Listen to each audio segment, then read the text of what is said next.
Explore only the truth, the two for you all. Shobha explores.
ఇంతకుముందు రాకపోవడానికి ఇప్పుడు రావడానికి ఏదైనా పరమార్థం ఉందా స్వామి? మనందరి యొక్క సుకృతంగా ఈరోజు ఇక్కడ వచ్చానన్నమాట. మీరు 12 ఏళ్ళు తపస్సు చేశారు అని విన్నాను స్వామి. ఎక్కడ చేశారు? ఇప్పటికీ కారులో కూర్చున్నానంటే అట్లాగే వెళ్ళిపోతాను మైకం లోపల. స్వామి, అంబత్రయి క్షేత్రము నెలకొల్పాలని మీకు సంకల్పం ఎలా వచ్చింది? 2010వ సంవత్సరం లోపల తీవ్రమైన వైరాగ్యం లోపల అజ్ఞాతంలో ఉన్నాను. అప్పుడు మీకు ఒక మెసేజ్ చేసిన తర్వాత కూడా అమ్మతో కాస్త కళ్ళు మూసుకొని మా యొక్క సంభాషణ జరిగింది. మీరు అక్కడ నీటితో దీపం వెలిగించినట్టు నేను చూశాను స్వామి. అది ఎన్ని సంవత్సరాల క్రితం వెలిగించారు? 2011వ సంవత్సరంలోనే కార్తీక శుద్ధ పౌర్ణమి రోజు జగదంబల యొక్క ప్రతిష్ట అయ్యింది. 2011వ సంవత్సరం నుంచి ఇప్పటి వరకు నిరంతరాయంగా వెలుగుతూనే ఉంది. 13 సంవత్సరాలు. మరణం తర్వాత ఏం జరుగుతుంది అన్నది మీరు ఇదమిత్తంగా చూడగలిగారా స్వామి? సాదృశ్యంగా చూడాలనుకుంటే ప్రతిరోజు లైవ్లో చూస్తారు వాళ్ళు. తమరు చూస్తుంటారు కదా స్వామి. భగవతి ఇచ్చామ్మ, నాకు ఆశీర్వచనం ఇవ్వండి స్వామి. తప్పకుండా. బెజవాడ కనకదుర్గమ్మ రాత్రిపూట రిక్షాలో కూర్చుని నగరం అంతా చూస్తుంది. అది ఎంత మాత్రం సత్యం అంటారు? అది వాస్తవమే. చాలామంది మరి ఆ భక్తుడికి మోక్షం ఇచ్చింది, ఆయనను అనుగ్రహించింది అన్నమాట సత్యమే. చిలుకూరు బాలాజీ టెంపుల్కి వెళ్ళడం, అక్కడ రంగరాజన్ స్వామి వారు మిమ్మల్ని భుజం మీద ఎక్కించుకుని గుళ్ళోకి వెళ్ళడం, అందులో ఏదైనా పరమార్థం ఉందంటారా స్వామి? శ్రీమాన్ రంగరాజన్ వారు అది ఒక సవాల్గా తీసుకున్నారు. తిరుప్పాణ ఆల్వారు లాంటి ఒక ఈ నిమ్న వర్గాల్లో అంతటి పరమభక్తుడు ఎవరున్నారు అని బాగా రీసెర్చ్ చేశారు. ఎవరో ఒక భక్తుడు నా గురించి వారికి చెప్పారు. నేను షాక్ అయ్యాను. ఆనాడు తిరుప్పాణ ఆల్వారు పుట్టినటువంటి కమ్యూనిటీ ఏమిటి, ఈనాడు నువ్వు పునరావృతం చేస్తున్నటువంటి కమ్యూనిటీ వాళ్ళు ఎవరు? భౌతికమైన శరీరం లేకుండా ఉంటారా స్వామి? అట్లా ఉన్నారు.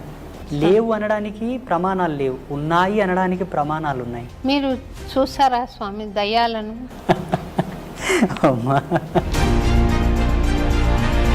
నాకు భావగోచరం ఉంది స్వామి, అంటే మీరు అర్థం చేసుకోగలుగుతారు. రెండోది, నేను స్వామిని భౌతికంగా చూడలేదు స్వామి. పరమాత్మని భౌతికంగా చూడాలన్న కోరిక ప్రపంచంలో అందరికీ ఉంది. ప్రత్యక్షంగా మనం చూడాలనుకుంటే మనలాగే. నాకు ఆ యోగం ఉందా స్వామి? పరమేశ్వరి ఇచ్చా. నేను చెబుతాను మీకు ఆ యోగం ప్రసాదించుటకు మీరు చూసుటకు గల భాగ్యం ఏంటన్నది ఇది ఆఫ్ అయిన తర్వాత చెప్తాను. నమస్తే స్వామి. నమస్తే అమ్మా. ఎన్నో రోజుల నుండి మీరు అన్నమయపురం రావాలని సంకల్పించుకున్నాం స్వామి. మిమ్మల్ని ఆహ్వానించడం కూడా జరిగింది. అదెందుకో ఈరోజు పరమ పవిత్రమైన శ్రావణ మాసంలో మీరు అమ్మవారి స్వరూపంగా దయచేశారు. చాలా సంతోషంగా ఉంది స్వామి. ఈ మీ రాకలో ఇంతకుముందు రాకపోవడానికి ఇప్పుడు రావడానికి ఏదైనా పరమార్థం ఉందా స్వామి? పరమార్థం భగవతేచ్ఛ. ఆ రోజు రావాలని మేము అన్ని ఏర్పాట్లు చేశాము స్వామి. చిన్న కారణం వలన ఆల్ ఇండియా సాధు సంత్ ప్రెస్ ఒకటి మహారాష్ట్రలో ఏర్పాటు చేశారు, ముంబైలో. స్వామి, ఆ మీటింగ్కి వెళ్ళాల్సి వచ్చింది. నేను అక్కడ వెళ్ళడం వల్ల ఇక్కడ రాలేకపోయాను. భగవత్ చింత ఆ రోజు రాలేకపోవడం, ఈరోజు రావడం, ఇది శ్రావణ మాసంలోనే చాలా పవిత్రమైన రోజు ఈరోజు. అది స్వామివారి యొక్క కృప, మనందరి యొక్క సుకృతంగా ఈరోజు ఇక్కడ వచ్చానన్నమాట. స్వామి, మీరు 12 ఏళ్ళు తపస్సు చేశారు అని విన్నాను స్వామి. ఎక్కడ చేశారు? మీ స్వత్సంకల్పమా లేదా ఏదైనా ఎవరైనా గురువు మిమ్మల్ని ఆదేశించారా తపస్సుకి? మొదట నా స్వయం సంకల్పమే, నా సంకల్పమే. మా గురువుగారి యొక్క సపోర్ట్ నాకు బాగా తోడైంది. వారు నాకు ఇచ్చిన శక్తిపాత దీక్ష, మంత్రోపదేశ మహిమ, ఆ మంత్రం యొక్క జపశక్తి అనేది నన్ను సంకల్పము దృఢంగా నిలబడేటట్టుగా చేసి 2011లో మా ఆశ్రమానికి వచ్చి, బిజ్వార గ్రామానికి వచ్చి, అక్కడే సుస్థిరంగానే ఇన్నేళ్ళు తపస్సు చేస్తూ ఇప్పటికి కూడా అదే అనుష్ఠానంలోనే, అదే తపస్సులోనే ఉన్నాను. ఇప్పుడు జనబాహుల్యంలోకి రావడానికి గల కారణం ఏంటంటే, కొంతమంది పెద్దలు, కొంతమంది ప్రముఖులు నన్ను చెప్పారనమాట. అయ్యా, మీరు అక్కడ అనుష్ఠానానికే పరిమితం అయితే ఎట్లాగా? తిరగండి, జనాల లోపలికి తిరగండి, జ్ఞాన ప్రచారం చేయండి, ధర్మ ప్రచారం చేయండి అని. వాళ్ళు మహాత్ములే, చాలా గొప్ప గొప్ప వాళ్ళే నన్ను ప్రేరేపించారు. జేర్ స్వామి కూడా నన్ను ప్రేరేపించారు. చిలుకూరు బాలాజీ రంగరాజన్ స్వామీజీ కూడా నన్ను ప్రేరేపించారు. వాళ్ళ యొక్క ప్రేరణాత్మకంగానే జనబాహుల్యంలోకి రావడం జరిగింది. నాకు ఇక్కడ అంటే జనబాహుల్యంలోకి రావాలి, ఇలా మాట్లాడాలని ఇష్టం లేదు. ఎప్పటికీ వైరాగ్య చింతనలోనే, అజ్ఞాతంలోనే ఉండాలన్నదే నా సంకల్పం. ఇప్పటికీ కారులో కూర్చున్నానంటే అట్లాగే వెళ్ళిపోతాను మైకం లోపలికి. లొకేషన్ వచ్చింది, డ్రైవర్ లేపితే తప్ప లేవను. ఆ వైరాగ్య చింతన ఇంకా పోలేదు నా నుంచి. సుదీర్ఘంగా మా స్వగ్రామంలోనే అనుష్ఠానంలో ఉన్నాను నేను. మీ గురువుగారి పేరు చెప్తారా స్వామి ఒకసారి? తప్పకుండా. మనకందరికి సుపరిచితమైనటువంటి పండరిపుర క్షేత్రం, సంత్ రాజారాం కైకాడి మహారాజ్. పండరిపురంలోనే ఒక ప్రసిద్ధమైనటువంటి పీఠం వాళ్ళది ఉన్నది. అవును స్వామి. చాలా గొప్ప పరంపర వాళ్ళది. వాళ్ళు అవధూతలు. మా గురువుగారు అవధూత. వారి చేతనే దీక్షాగ్రహణము, మంత్రోపదేశ సంస్కారం అంతయు వారి చేతనే అయింది నాకు. స్వామి, నేను ఈ ప్రశ్న అడగచ్చో లేదు, మీరు అవధూత స్థాయికి చేరుకున్నారు అనుకుంటున్నాను. చాలా సంతోషం. అవధూత స్థాయికి చేరుకున్నాక ఈ దేశంలో ఇంత అశాంతి, ఇంత హింస, ఇంత రాజకీయము, కుటిల నీతి నడుస్తుంది కదా స్వామి. అందుకు మీ బోటి మహానుభావులు చేస్తున్న ప్రయత్నం ఏంటో ఒకసారి సెలవిస్తారు స్వామి. ప్రపంచంలో జరుగుతున్న అనేక దుర్మార్గములకు, అనేక దుశ్చర్యలకు గల కారణం ఒకటే. మనిషి ధర్మ పరివర్తనంలో లేడు. ఎప్పుడైతే ధర్మంలో ఉంటాడో, ఆచార ధర్మాన్ని కట్టుబడి ఉంటాడో, ఈ ఆకృత్యాలు జరగవు. ఇది మనకు ధర్మసింధువులో ఋషులు ఆనాడే రాసి ఉంచారు. ఈ ధర్మాన్ని గనక జీవుడు తప్పితే ఎన్ని అఘాయిత్యాలు జరుగుతాయి సమాజంలో, ఎన్ని ఆకృత్యాలు ప్రేరేపితం అవుతాయని ఋషులు ఆనాడే ఉద్ఘాటించి మనకు రాసి ఇచ్చారు. అలా కొన్ని శాస్త్ర నిఘంటువుల యొక్క పరిశోధన చేసినప్పటికీ మాకున్న స్వీయ అనుభవంతో కూడా ఈ ఆకృత్యాలు చూడాల్సి వస్తుందే అని ప్రతిరోజు మదనపడిపోతుంటాం మేము.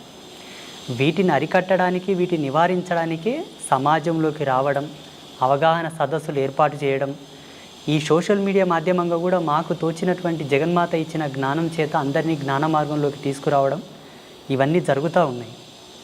మా సంకల్పం ఒకటే, ధర్మం నిలబడాలి, సత్యమే సమాజంలో ప్రజ్వరిల్లాలి, ప్రతి ఒక్కరి యొక్క ఆభరణం కావాలి. కంఠాభరణం ఎలా ఉంటుందో అలా ఆభరణం కావాలి. అందరూ శాంతి కాముకులై సస్యశ్యామలంగా జీవించాలన్నది మా సంకల్పం. ప్రతిరోజు జపం అయిపోయిన తర్వాత అంగన్యాస కరన్యాసములన్నీ అయిపోయి ఉపాసన బలం అంతా అయిపోయిన తర్వాత మంత్రక్షితలు అదే దిశగా వదులుతాను నేను. అమ్మా జగజ్జనని, ఈ సమాజంలో సుస్థిరమైనటువంటి శాంతిని నెలకొల్పమ్మా, నా బోటి వాళ్ళు చేసేటటువంటి ఈ యొక్క సంకల్ప శక్తి సత్యమైతే అది నెరవేరుగాక అని అమ్మకు ఆదేశం ఇస్తాను ప్రతిరోజు. ఆ అమ్మ యొక్క ఆశీర్వాదం, భగవత్ సంకల్పం, భగవంతుడు తలంచిన ఎడల అది ఎంత పని. మేము ఉడతా భక్తిగా ప్రతిరోజు అదే సంకల్పం చేస్తూ ఉంటాం. యజ్ఞం చేసినా, అర్చన చేసినా, భగవత్ కైంకర్యం ఏమి చేసినా కూడా ఉత్తర సంకల్పం అదే. స్వామి, అంబత్రయి క్షేత్రము నేను కూడా దర్శించుకున్నాను. మీరు చక్కటి ఆశీర్వాదం ఇచ్చి పంపించారు. ఆ క్షేత్రం నెలకొల్పాలని మీకు సంకల్పం ఎలా వచ్చింది? 2010వ సంవత్సరం లోపల తీవ్రమైన వైరాగ్యం లోపల అజ్ఞాతంలో ఉన్నాను. అప్పుడు జగదంబ యొక్క ప్రేరణ మేరకు ఒక దర్శనం వచ్చింది నాకు. ఒక స్పృహణ కలిగింది, ఒక ప్రేరణ. ఆ ప్రేరణ ఏంటని 3 రోజులు మదనపడ్డాను నేను. ఏంటి నాకు ఈ దర్శనం వచ్చింది, ఏంటి దీని విశ్లేషణ ఏంటని. ఒక మహనీయుని ఆశ్రయిస్తే ఆయనతో చర్చ జరిపాను నేను.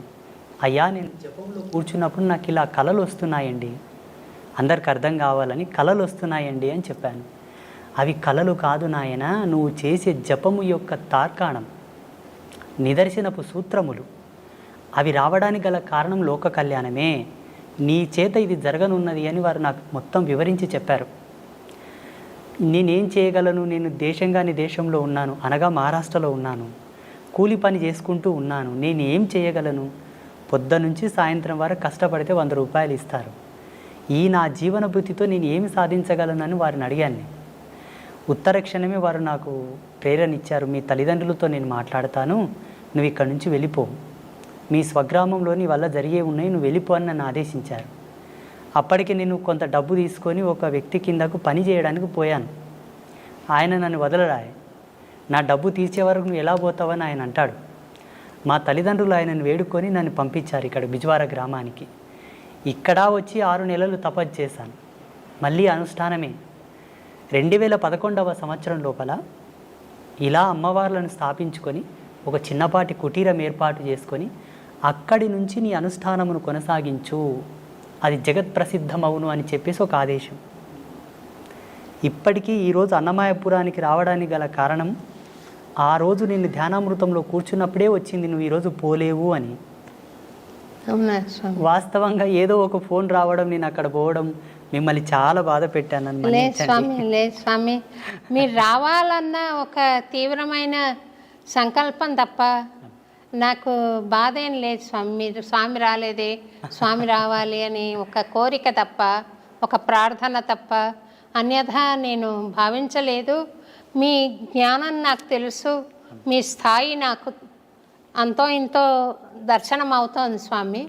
మీ తపశ్శక్తి తెలుసు కాబట్టి మీ ఆశీర్వచనం కావాలన్న సంకల్పంతోనే మిమ్మల్ని ఆహ్వానించడం జరిగింది. నిన్న రాత్రి మీకు మెసేజ్ చేసిన ఉత్తర క్షణమే నేను అప్పటికే అనుష్ఠానంలో ఉన్నాను. మీకు ఒక మెసేజ్ చేసిన తర్వాత కూడా అమ్మతో కాస్త కళ్ళు మూసుకొని మా యొక్క సంభాషణ జరిగింది. మీరు అక్కడికి వెళ్ళడానికి గల బలమైన కారణం ఒకటి ఉన్నది.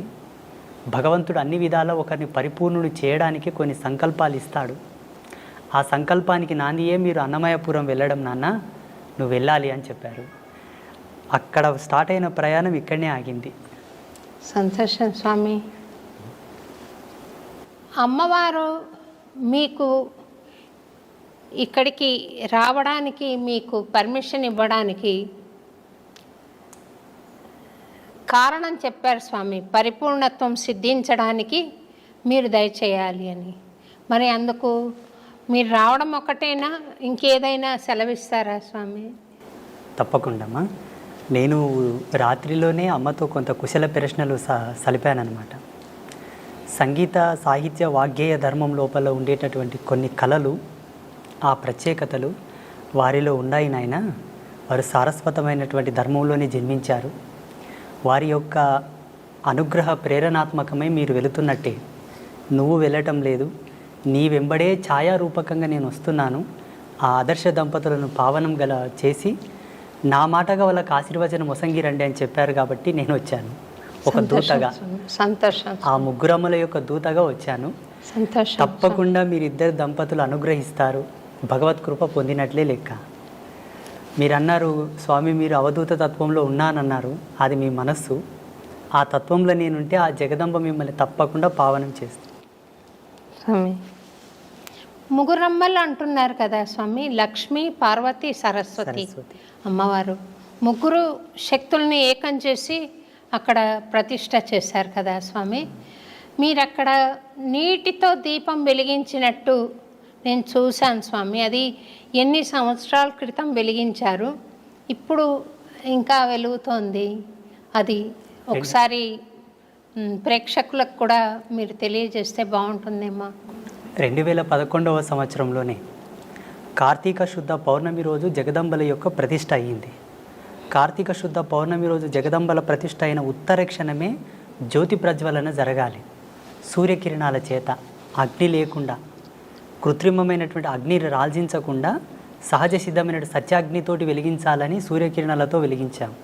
2011వ సంవత్సరం నుంచి ఇప్పటి వరకు నిరంతరాయంగా వెలుగుతూనే ఉన్నాయి. 13 సంవత్సరాలు స్వామి. మనిషి సాధన ద్వారా పరమాత్మతో సత్సంబంధం ఏర్పరచుకోవడం మానవ జీవన పరమావధిగా చెప్తారు కదా స్వామి. మనుష్యాణం సహస్రేషు కశ్చిద్యతతి సిద్ధయే యతతామపి సిద్ధానాం కశ్చిన్మాం వేత్తి తత్వతః.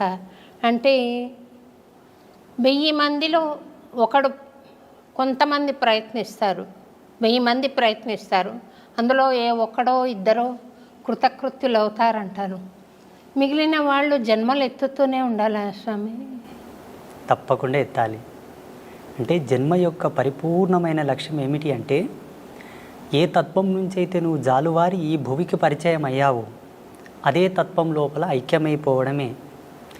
ఐక్యమైపోవడానికి గల ఉత్తమమైనటువంటి సోపాన మార్గమే ఈ సాధన క్రమము, ఆధ్యాత్మికమైనటువంటి దర్పణం. ఈ ధార్మిక చింతననే దానికి సోపానమైనటువంటి మార్గం.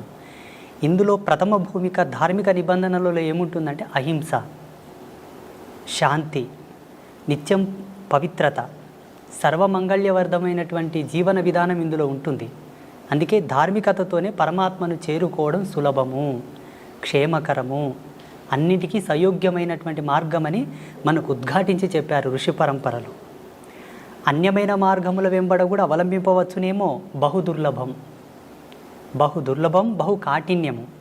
అందుకు గల ప్రామాణికమైనటువంటి సూత్రము లేదు. ధార్మికంగా భగవత్ చింతనతో పరమాత్మతో ఐక్యమవ్వచ్చు, మన ముక్తిని, మోక్షాన్ని పొందవచ్చు అని అనేకులు నిరూపించి చూపించారు మానవాళికి. కొంతమంది మరణం పాలవుతున్నారు, కొంతమంది మృత్యును జయించి మీ బోటి మహానుభావులు బ్రతికుండంగానే పరమాత్మను దర్శిస్తున్నారు. మరణం తర్వాత ఏం జరుగుతుంది అన్నది మీరు ఇదమిత్తంగా చూడగలిగారా స్వామి? అది ఒకసారి సెలవిస్తారా?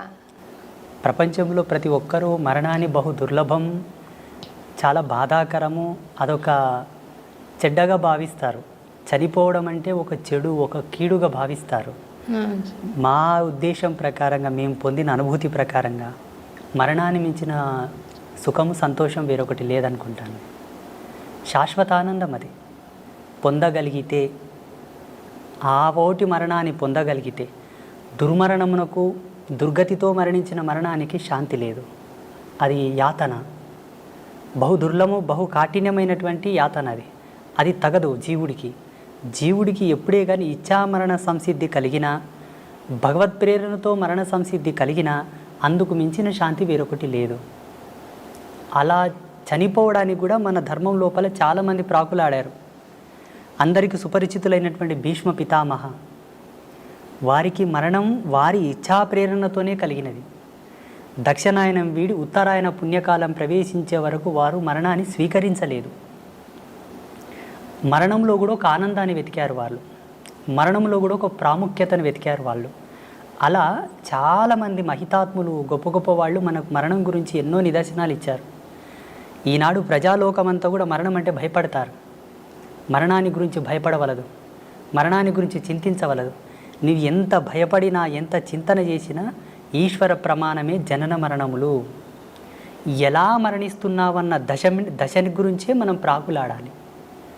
అన్ని ధర్మాలకు కట్టుబడి అన్ని ఆచార ధర్మాలకు నువ్వు కట్టుదిట్టమై ఉండి నడిస్తే తప్పకుండా సహజమైన మరణం, శాంతి మరణం, ఇచ్ఛామరణమే సంభవిస్తుంది. జీవుడు కాళ్ళు చేతులు గట్టి ఉండగా తనదైన విద్వత్తును, విజ్ఞానాన్ని కోల్పోయి ధర్మాన్ని విస్మరించి నడిచిన నాడు అకాల మృత్యువులే సంభవిస్తాయి. మరణం శాంతంగా, హాయిగా, ఆస్వాదించడానికి అలవు కానంత అద్భుతంగా ఉంటుంది. మేము ఆస్వాదించాము దాన్ని. జీవుడు మరణించిన తర్వాత ఏమవుతాడంటే, జీవించి ఉండగా తాను చేసినటువంటి ధర్మాన్ని అనుసరించి ధర్మమా అధర్మమా, ఆయన జీవన ప్రయాణం అంతయు కూడా భగవత్ సంకల్పానికి దగ్గరగా ఉన్నదా, దూరంగా ఉన్నదా, ఈ యొక్క బేరీజును పట్టుకొని ఆయన మరణించిన తర్వాత యాతనా శరీరంతో ఉండాలా లేకపోతే సుఖశాంతులతో ఉండే శరీరంతో ఉండాలనేది డిసైడ్ అవుతుంది. భగవంతుని నమ్ముకొని భగవంతుని యొక్క సేవ చేసుకొని భగవత్ తత్పరతతో జీవించిన వాళ్ళు ఎవరు కూడా యాతన అనుభవించలేదు. భావి తరాలలో అనుభవించబోరు, ఇక ముందు ఎవరు కూడా అనుభవించలేదు. ఎవరైతే భగవంతుని దూషిస్తున్నారో, హరిభక్తులను, శివభక్తులను, దైవీ తత్పర సంపన్నులను దూషిస్తున్నారో వారికి తప్పకుండా మరణానంతరం బహు దుర్లభమైనటువంటి యాతన ఉంటుంది. ఈరోజు ఏదో కొంచెం చదువుకోగానే, అంత తెలివి రాగానే దేవుడు లేడు, ఇవన్నీ మూఢనమ్మకాలు, చాదస్వం, వీటిని నమ్మకూడదు, వీటి వల్ల టైంపాస్ అంటున్నారు చూసారా, వారందరికీ కూడా మరణం తర్వాత అది వర్ణించశక్యం కానటువంటి సందర్భం అన్నమాట. మనిషి శరీరం భౌతికంగా మనం చూస్తున్నాం కదా, అందులో మళ్ళీ ఒక సూక్ష్మ శరీరం ఉంటుంది, ఒక కారణ శరీరం ఉంటుంది, ఒక మహాకారణ శరీరం ఉంటుంది అని చెప్తారు కదా. ఆ నాలుగింటిని విడివిడిగా చూడడానికి సాధ్యపడుతుందా స్వామి? అది యోగ సంధాన కర్తృత్వంతోనే సాధ్యమవుతుంది.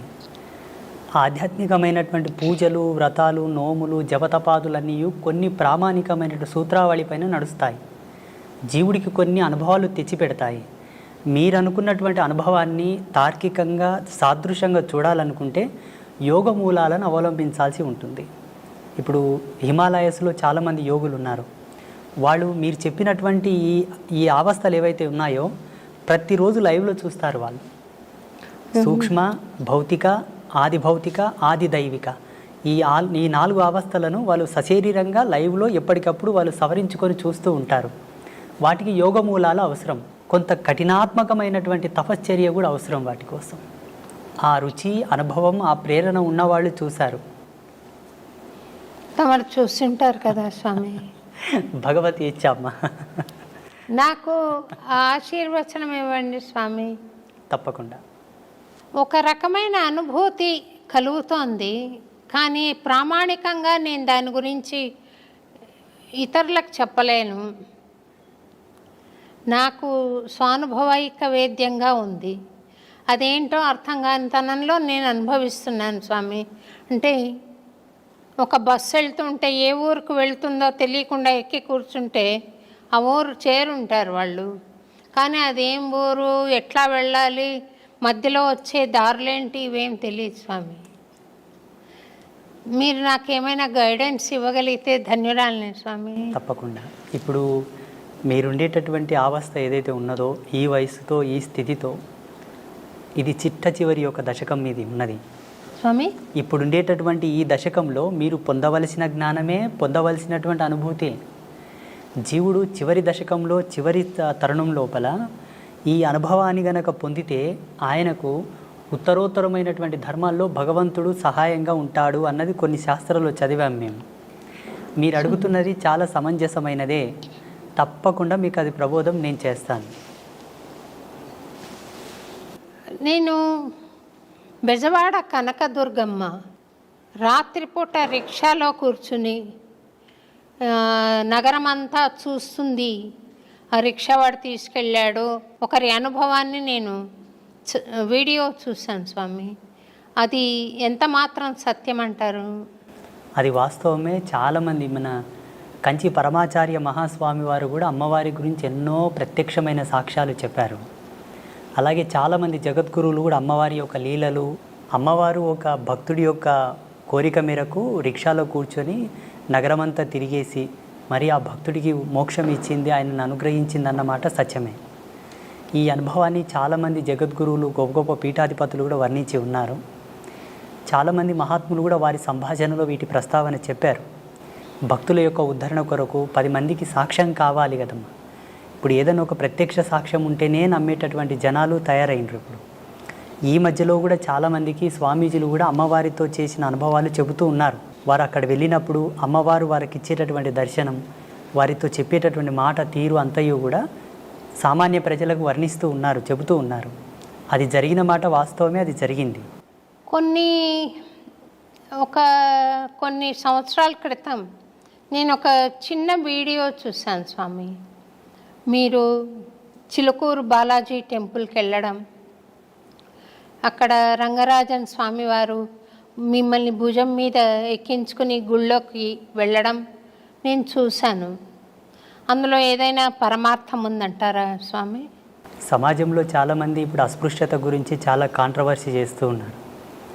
బ్రాహ్మణులు ఈ సబ్బండ వర్ణాల వాళ్ళని, దళితులను పట్టి పీడించారు, సనాతన ధర్మానికి దూరం చేశారు, ఈ ధర్మం పట్ల వాళ్ళకి ఏ హక్కు లేకుండా వాళ్ళని వెలివేశారు అని చాలామంది కాంట్రవర్సీ చేస్తున్నారు. శ్రీమాన్ రంగరాజన్ వారు అది ఒక సవాల్గా తీసుకున్నారు.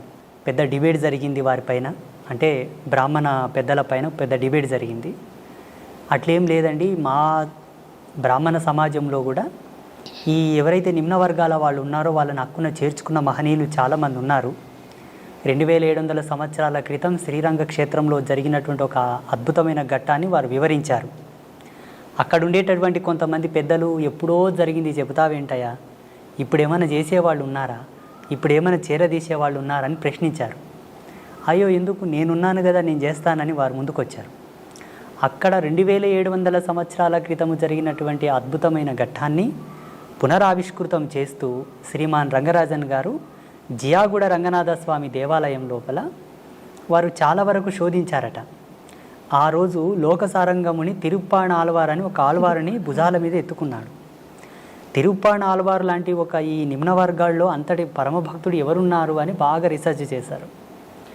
ఎవరో ఒక భక్తుడు నా గురించి వారికి చెప్పారు, అయా ఒక ఆయన ఉన్నాడు, ఫలానా విజవార గ్రామంలో, వయసు చిన్నదే, తన వరకు తను ఒక చిన్న కుటీరం ఏర్పాటు చేసుకొని రోజు తపస్సు పూజలు చేస్తూ ఉంటాడు, మీరేమన్నా వారిని సంప్రదించండి అంటే వారు నాకు ఫోన్ చేశారు. నేను ఇట్లా రంగరాజన్ పంతుల్ని మాట్లాడుతున్నాను, మీరు ఒకసారి హైదరాబాద్ రావాల్సి ఉంటుంది, పలానా కార్యక్రమం చేస్తున్నాము అన్నారు. నాకు దాని గురించి ఏం తెలియదు. అయ్యో తప్పకుండా వస్తానండి అన్నాను. అప్పటికి నేను ముంబైలో ఉన్నాను, మా గురువుగారి పీఠంలో ఉన్నాను. ఆ ప్రోగ్రామింగ్కి సరిగ్గా అదే రోజు సికింద్రాబాద్ రైల్వే స్టేషన్లో ట్రైన్ దిగి అటు నుండి సీదా జియాగూడ రంగనాథ స్వామి దేవాలయానికి వెళ్ళాను. అక్కడ వెళ్ళగానే చాలామంది పండితులు, విప్రోత్తములు, బ్రాహ్మణులు, మంగళ వాయిద్యాలు ఎంతోమంది కూర్చొని ఉన్నారు, కెమెరాలు ఉన్నాయి, మీడియా వాళ్ళు ఉన్నారు. నేను షాక్ అయ్యాను. అక్కడ ఆ సమయంలో వారు చేసినటువంటి ఘట్టమే మునివాహన సేవ. వాస్తవంగా వారు ఒక ఆదేశాన్ని, భగవత్ ఆదేశాన్ని, చిలుకూరి బాలాజీ స్వామి వారి యొక్క ఆదేశాన్ని స్వీకరించే ఈ ఘట్టము చేశారని నేను భావిస్తాను. మొత్తం సమాజానికి ఒక అద్భుతమైన మెసేజ్ అది. ఏంటి, మనసు పరిమళించి స్వీకరించగలిగితే ధర్మాన్ని ఎవరైనానూ స్వీకరించవచ్చు. అలా స్వీకరించలేని పక్షాన భగవంతుడు ఏం చేయదు, ధర్మం కూడా ఏం చేయదు కదా. ఆ కోణంలో అందరికి ఒక మంచి మెసేజ్ పోవాలని చెప్పి వారు ఆ కార్యక్రమం చేశారు. స్వామి, అయితే స్వామి,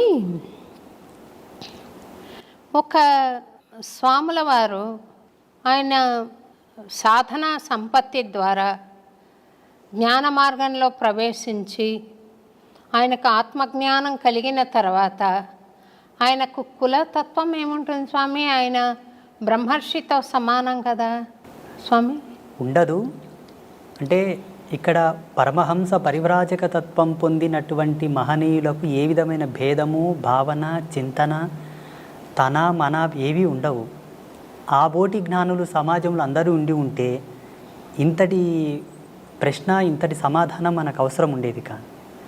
సమాజంలో విభిన్నమైన భావాలు, విభిన్నమైన జీవన విధానాలు, విభిన్నమైనటువంటి ఆలోచన స్థితులతో ఉండేటటువంటి సమాజం ఇప్పుడున్న సమాజం.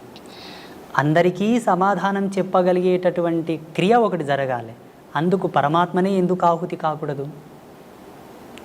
ఆ పరమాత్మ యొక్క భక్తుడే ఎందుకు సమిధ కాకూడదు? ఆ సమాధానము జ్వాలల్లో కాలడానికి, ఆ సమాధానపు చర్యకు ఆహుతైనటువంటి జ్వాలగా, ఆ సమిధగానే రంగరాజన్ గారు నేనిద్దరం మారడం జరిగింది. ఇక్కడ ఉండేటటువంటి స్వామీజీకి ఆ భేదము లేదు, అక్కడ ఉండేటటువంటి స్వామికి ఏ భేదము లేదు. కానీ సమాజంలో ఎవరికి కూడా సందేహం లేకుండా, ఏ ఒక్కరికి, పండితుడి నుంచి పామరుని వరకు అందరికీ సమానమైనటువంటి ఒక సమాధాన ప్రేరేపకమే ఆ మునివాహన సేవ. నాలో వాళ్ళు కులము చూడలేదు, నాలో వాళ్ళు వర్గభేదము చూడలేదు. సమాజంలో ఎక్కడి నుంచి అని తీసుకున్నావు అన్న ప్రశ్న వస్తుంది. ఆనాడు తిరుప్పాణాళ్వారు పుట్టినటువంటి కమ్యూనిటీ ఏమిటి? ఈనాడు నువ్వు పునరావృతం చేస్తున్నటువంటి కమ్యూనిటీ వాళ్ళు ఎవరు? ఆయన భాగవతుడా, భక్తుడా, భగవంతుడా, స్వామీజీయా, సన్యాసియా పక్కన పెడితే వర్గీకరణ ప్రకారంగా దృశ్యంతో చూసేవాళ్ళు ఉన్నారు ఇప్పుడు సామాన్యులు. వారి కోరకై నన్ను ఎంచుకొని నన్ను వారు ఆ కార్యక్రమంలో స్వామివారే ముందుకు తెచ్చారు. మీరన్న భావనతో ఎక్కడ కూడా భేదం అక్కడ లేదు, నాలో లేదు, వారిలో లేదు. జనాలలో కోసం, జనబాహుల్యంలో అది ఒక మంచి నిర్దేశకం కావాలి కాబట్టి వారు తీసుకోవడం జరిగింది. అంటే ఆదిశంకరాచార్యుల వారు మహాజ్ఞాన సంపన్నులైనా కూడా ఈ చిన్న భేదభావం వారిలో ఇంకా ఉందని సాక్షాత్తు ఆదిశంకరాచార్యుల వారే ఒక చండాలుడి వేషంలో వచ్చి అడ్డొస్తే తొలగమన్నారని. దేన్ని తొలగమంటావు? శరీరాన్ని తొలగమంటావా? ఆత్మను తొలగమంటావా? శరీరం నశ్వరం, ఆత్మ అనశ్వరం కదా, మరి దేన్ని తొలగమంటావు అని పవిత్రమైన ఆత్మన దాన్ని భరిస్తున్న శరీరాన్న అని అడిగాడని చెప్తారు కదా స్వామి, అది సత్యమేనా? సత్యమే. ఇలా శంకరాచార్యుల వారి జీవితంలో ఎన్నో ఎన్నో సాక్ష్యాలు ఉన్నాయి. మనకు సినిమాల మాధ్యమంగా గ్రాంధికంగా ఈ ఒక ఉదాహరణ ప్రాచుర్యంలో ఉన్నది. ఇలా వారి అనుభవంలో చాలా ఉదాహరణలు ఉన్నాయి శంకరాచార్యుల వారి జీవితంలో.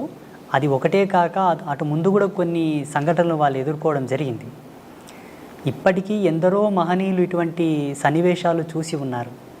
రామానుజుల వారి జీవితంలో కూడా ఒక ఘట్టం జరిగింది. రామానుజుల వారి జీవితంలో, మధ్వాచార్యుల వారి జీవితంలో మహనీయులకందరికీ కూడా ఎక్కడో ఒక్క మూలన జ్ఞానపు అంకురము వెలిగించడానికి, పరమాత్మనే తట్టి లేపడానికి కొన్ని సంఘటనలు జరిపించాడు. ఆ చిద్విలాస స్వరూపుని యొక్క లీలలవి, ఆ పరాత్పరుని యొక్క లీలలవి. ఆయననే సామాన్యుడిలా వచ్చి, చండాలుడిలా వచ్చి, నిషిద్ధ కులములో పుట్టినటువంటి ఒక భక్తుడిలా వచ్చి భాగవతులకు, త్రిమతాచార్యులకు కొంతలో కొంత జ్ఞానోపదేశం చేశాడు అక్కడ జరిగినటువంటి సంభాషణ మూలంగా. స్వామివారు, శ్రీ వెంకటేశ్వర స్వామివారు ఆ తిరుమల కొండలపైన ఎందరితోనో ఎన్నెన్నో ఆటలు ఆడాడు, క్రీడలు ఆడారు. చాలామంది భాగవతులతో, పుణ్యాత్ములతో ఆయన క్రీడించాడు, సంభాషించాడు. అందులో సెంచులు ఉన్నారు, దళితులు ఉన్నారు, కొండలో జీవించే వాళ్ళు ఉన్నారు, చాలామంది ఉన్నారు. కొన్ని కథలు ప్రాచుర్యంలోకి వచ్చాయి. ఇప్పుడు వేంగమాంబ కానీ, అక్కడ ఉండేటటువంటి ఒక భక్తుడు కానీ, హాతీరాం బాబాజీ కానీ, ఇటువంటి వాళ్ళ గాథలు కొన్ని ప్రాచుర్యంలోకి వచ్చాయి. మరుగున పడిపోయిన చరిత్రలు చాలా ఉన్నాయమ్మా. స్వామి ఎందరెందరితోనో సంభాషించినటువంటి కథలు చాలా ఉన్నాయి. మాబోటి వాళ్ళు వాటిని తెలుసుకొని పసిగట్టి కొందరికి మాత్రం వాటి చెబుతూ, చూడన్నా మీరు దేనికి తక్కువ కాదు, శ్రీ వెంకటేశ్వర స్వామి వారే మీ వాళ్ళతో మాట్లాడారయ్యా, మీరు స్వామివారికి పాత్రులే, మీరు స్వామివారిని చేరండి, సేవించండి, వేడుకోండి అని చెప్పేసి చాలామందిని నేను ప్రేరేపితం చేశాను. ఈ ముగురమ్మల మూలపుటమ్మ అంటారు కదా స్వామి, ఆ ముగురమ్మలు ముక్కోటి దేవతలు ఒక్కటైనారు, చక్కని పాపను ఇక్కడ ఉంచారు అన్నారు. ఈ అమ్మలంతా కలిసి అక్కడ ఉన్నారు అని ఒక భక్తుడి భావన. మీరు వెంకటేశ్వర స్వామిలో అమ్మను దర్శించుంటారు కదా స్వామి, అమ్మలో కూడా వెంకటేశ్వర స్వామి కనపడుతూ ఉండాలి కదా. ఈ అభేదత్వం ఉన్నప్పుడు మా దేవుడు గొప్ప, మీ దేవుడు గొప్ప అనుకోవడం మూర్ఖత్వం అవుతుందేమో కదా స్వామి. భగవంతుణ్ణి ఎప్పుడైతే భేదంతో చూశావో జీవుడు ఇంకా పరిపూర్ణుడు కాలేదు అని లెక్క. అది సాంప్రదాయికంగా అవనివ్వండి, పీఠ పరంపరానుగతంగా అవనివ్వండి. జీవుడు తరించుటకు పలు మార్గాలున్నాయే తప్పిస్తే ఉత్తమమైనటువంటి స్థితి చేరడానికి ఉన్నది ఒకటే, పరమాత్మ. ఆ పరమాత్మకు ఏ విధమైన రూపభేదము లేదు, లింగభేదము లేదు, వర్గభేదము లేదు, ఏ విధమైన సాంప్రదాయమైనటువంటి భేదము లేదు. జీవుడు తనకు విజ్ఞాన విద్వత్వ ఆవిష్కరణ చెంది తను కొన్నింటిని పరిగణలోకి తీసుకున్న తర్వాత కొన్ని కట్టుదిట్టమైన ఆచారాలను ఏర్పాటు చేసుకున్నాడు. వారి యొక్క ఆశ్రమ ధర్మాలు, పీఠ పరంపరానుగతంగా వచ్చేటటువంటి సూత్రాలను పట్టుకున్నారు. భగవంతునికి అవి ఎన్నడి కూడా చెల్లవు. నేను స్వామివారిలో అమ్మని చూస్తాను, అమ్మలో స్వామివారిని చూస్తాను, స్వామివారిలో శివతత్వం చూస్తాను, శివతత్వంలో స్వామితత్వం చూస్తాను, భక్తుడిలో భగవంతుని చూస్తాను, భగవంతునిలో భక్తిని చూస్తాను, ఉపాధి యోగ ధర్మాన్ని అనుసరించి. అట్టి జ్ఞానాన్ని పొందిన వాళ్ళు ఎవరు కూడా ఎరుక దృష్టితో చూసే వాళ్ళు ఎవరు కూడా భేదం చూపరు. నేను శ్రీ వెంకటేశ్వర క్షేత్రానికి ఎప్పుడు వెళ్ళినా అక్కడ పరమాత్మను దర్శించేటప్పుడు నా అంతరాత్మలో జగదంబనే ఉంటుంది, సాదృశ్యంగా స్వామి ఉంటాడు. నేను మా పిల్లలకు, మా శిష్యులకు అందరికీ ప్రబోధం చేశాను. ఆ జగజ్జనని జగన్మాత ఆ లలితా పరమేశ్వరే నాకు గోచరించింది నాయన అని చెప్తూ ఉంటాను నేను. ఒక్క త్రుటి కాలమునందు మరి యథాతథంగా స్వామివారే గోచరిస్తారు. అది నా గురి, నా యొక్క తాపసికమైన గురి ప్రతిరూపకంగా అక్కడ అమ్మను దర్శిస్తాను నేను. సంతోషం స్వామి. స్వామి, కొంతమంది మహాభక్తులై ఉండి కూడా సాధన ఎంతో జరిగినా కూడా వారు కొన్ని దశల్లో కొన్ని విపత్తులను అనుభవిస్తూ ఉంటారు. అది వాళ్ళు ఇది వద్దనుకున్నా కూడా అది పోయే స్థితి ఉండదు. ఒక పని చేయాలనుకున్నా చేసే స్థితి ఉండదు. అదేమన్నా చేతబడా స్వామి? ఇక్కడ మనము భగవంతుడు వారిని విశేషంగా అనుగ్రహించబడ్డప్పుడు ఇటువంటి తుచ్చమైనటువంటి ప్రయోగములు వాళ్ళ మీద జరగవు. ఉదాహరణకు ఈ దేశానికి ఒక హోమ్ మినిస్టర్ ఉంటాడు. దేశానికి home minister, central home minister. ఆ సెంట్రల్ హోమ్ మినిస్టర్కి పోలీసు బందోబస్తు కొదువ ఉంటుందా?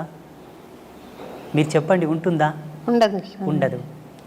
భగవంతుడంటే అనిర్వచనీయమైనటువంటి శక్తి, దేని కొలతలతో కొలవలేనిది. తాంత్రిక విద్యలు, క్షుద్ర విద్యలకు కొలత ఉన్నది, లిమిట్ ఉన్నది. క్షుద్ర విద్యలు ఒకరి మీద ఆపాదం కావడానికి, ప్రయోగం కావడానికి, వారి మీద ప్రభావం చూపడానికి లిమిట్ ఉన్నది. భగవత్ చైతన్యానికి లిమిట్ లేదు, కొలత లేదు, అపరిమితం, అది అనంతం, అవ్యాజ్యము. అట్టి కృపను పొందిన మన పైన అటువంటి ప్రయోగాలు జరగవు. అయితే కొంతమంది పుణ్యాత్ములు, పుణ్యచరితులు, గొప్ప గొప్ప భక్తులు కూడా కొంత సమయం వరకు కలిమాయలో పడవలసి వచ్చి కొన్ని తప్పులు చేశారు, కొన్నింటికి ప్రలోభపడ్డారు, స్త్రీ వ్యామోహితులయ్యారు, డబ్బుకు వ్యామోహితులయ్యారు, రాజకీయంగా వాళ్ళు కలిసి కొందరి చేత అవమానాలు పడ్డారు. చాలామంది గొప్ప గొప్ప పీఠాధిపతులు అనుకోండి, స్వామీజీలు అనుకోండి. వీటికి వారి యొక్క స్వయం జన్మకర్మ సంభవము. ఎవరు? ఆ స్వామీజీ యొక్క జన్మకర్మ సంభవం. యోగ తత్పర సంపన్నులో ఏముంటుందమ్మంటే ఆశ్రమ ధర్మాన్ని స్వీకరించినప్పుడే తన జన్మను తాను పరిశుద్ధి గావించుకొని ఆశ్రమ ధర్మంలో అడుగుపెట్టాలి. సోకాల్డ్ స్వామీజీలు సెల్ఫ్గా క్రియేట్ చేసుకొని వచ్చే వాళ్ళందరూ కూడా అనుభవిస్తారు, తప్పదు. వాళ్ళు పాత్రను శుద్ధి చేసుకోకుండానే పక్వానికి ఉపక్రమిస్తారు. పాత్ర శుద్ధి ఎరగక ముందే పక్వం ఆరంభిస్తారు కాబట్టి తత్ఫలితం వాళ్ళు అనుభవిస్తున్నారు. కానీ వాస్తవంగా ఆధ్యాత్మిక సూత్రావళి ప్రకారంగా ఏ ఆశ్రమ ధర్మంలో నువ్వు కాలు పెడుతున్నావో అడుగిడకన ముందే నీ జన్మ సుకృతం ఏమిటి, నీ జన్మకర్మ సంభవం ఏమిటి, ఎందుకై నీవు జన్మించితివి, అదంతా విశ్లేషణ చేసుకొని ఉత్తర జన్మలో ఉండేటటువంటి పాపములు నీ ఎందు ఏవైనా ఉన్నా వాటిని ప్రక్షాళన చేసుకొని శుద్ధుడవైన తర్వాతే భగవంతుని ఆశ్రయించవలే. అలా చేసుకొని వాళ్ళకి అది ఆపాదమై వేధిస్తూ ఉంటాయి. ఆ కర్మ, ఆ పాపం యొక్క ప్రేరేపకమే వాళ్ళని తప్పు చేయడానికి ప్రేరేపిస్తూ ఉంటాయి. చాలామంది గొప్ప గొప్ప వాళ్ళ జీవితాల్లో ఇది నిరూపణ అయింది. ఆ ప్రభావం వాళ్ళ మీద ఉండిపోతుంది. భౌతికమైన శరీరం లేకుండా మరి అది సూక్ష్మ శరీరం అనాలా, ప్రేతాత్మ అనాలా, దయ్యాలని మామూలు మాటల్లో అంటారు, దేవతలు కూడా కావచ్చు. ఉంటారా స్వామి అట్లా? ఉన్నారు. దైవం ప్రత్యక్షమైనటువంటి దర్శనం. ఈ భూతాలు, ప్రేతాలు, దయ్యాలు ప్రత్యక్షంగా మనకు కనబడవు. భగవంతుడు దర్శనమిస్తాడు కానీ వాళ్ళు మనకు దర్శనం అవ్వరు. ఆ దుష్టశక్తిని పసిగట్టి పట్టుకోవాలంటే అంతకు సమానమైనటువంటి దైవశక్తి కలిగి ఉండాలి. ఆ ప్రేరణాత్మకమైనటువంటి శక్తి ఉంటే మనం భూతాలను, ప్రేతాలను పట్టుకోవచ్చు, చూడవచ్చు కూడా. ఇవన్నీ కూడా ఉన్నాయి సమాజంలో. లేవు అనడానికి ఆస్కారం లేదు. ఉన్నాయి అనడానికి ప్రమాణాలు ఉన్నాయి. ఆ ప్రమాణాలు వేటిపైన ఆపాదం అవుతున్నాయో మేము నిరూపించగలం. లేవు అనడానికి ప్రమాణాలు లేవు, ఉన్నాయి అనడానికి ప్రమాణాలు ఉన్నాయి. మీరు చూసారా స్వామి దయ్యాలను? అమ్మా నారాయణ, చూశాను. అంటే ఎందుకు మీ వద్దకు రావడానికి కారణం ఏంటి స్వామి? వాళ్ళకు కొన్ని వాళ్ళకు ఉండేటటువంటి స్వయం కోరికలు కొన్ని ఉంటాయి, స్వయం ప్రేరణలు కొన్ని ఉంటాయి. ఎంతకు విమోచనం కలగక వచ్చి ప్రాధేయపడ్డటువంటి సందర్భాలు చాలా ఉన్నాయి మాట. కొన్ని ఆత్మలు, మీరు పుణ్యాత్ములు అంటారు, తపస్వీకులు అంటారు, మీ యోగ మహిమతో మాకు విమోచనం కలిగించండి, మాకు శాంతిని ప్రసాదించండి, మా వారసులు మీ దర్శనార్థంపై వస్తున్నారు, వారికి మీరు చెప్పి మాకు సద్గతి కలిగేటట్టుగా చేయండి, ఎన్నాళ్ళంటూ మేము ఈ యాతన శరీరంతో ఉండగలము అని చెప్పి మాకు గోచరించిన వాళ్ళు ఉన్నారు, గోచరిస్తున్నారు కూడా ఇప్పటికీ.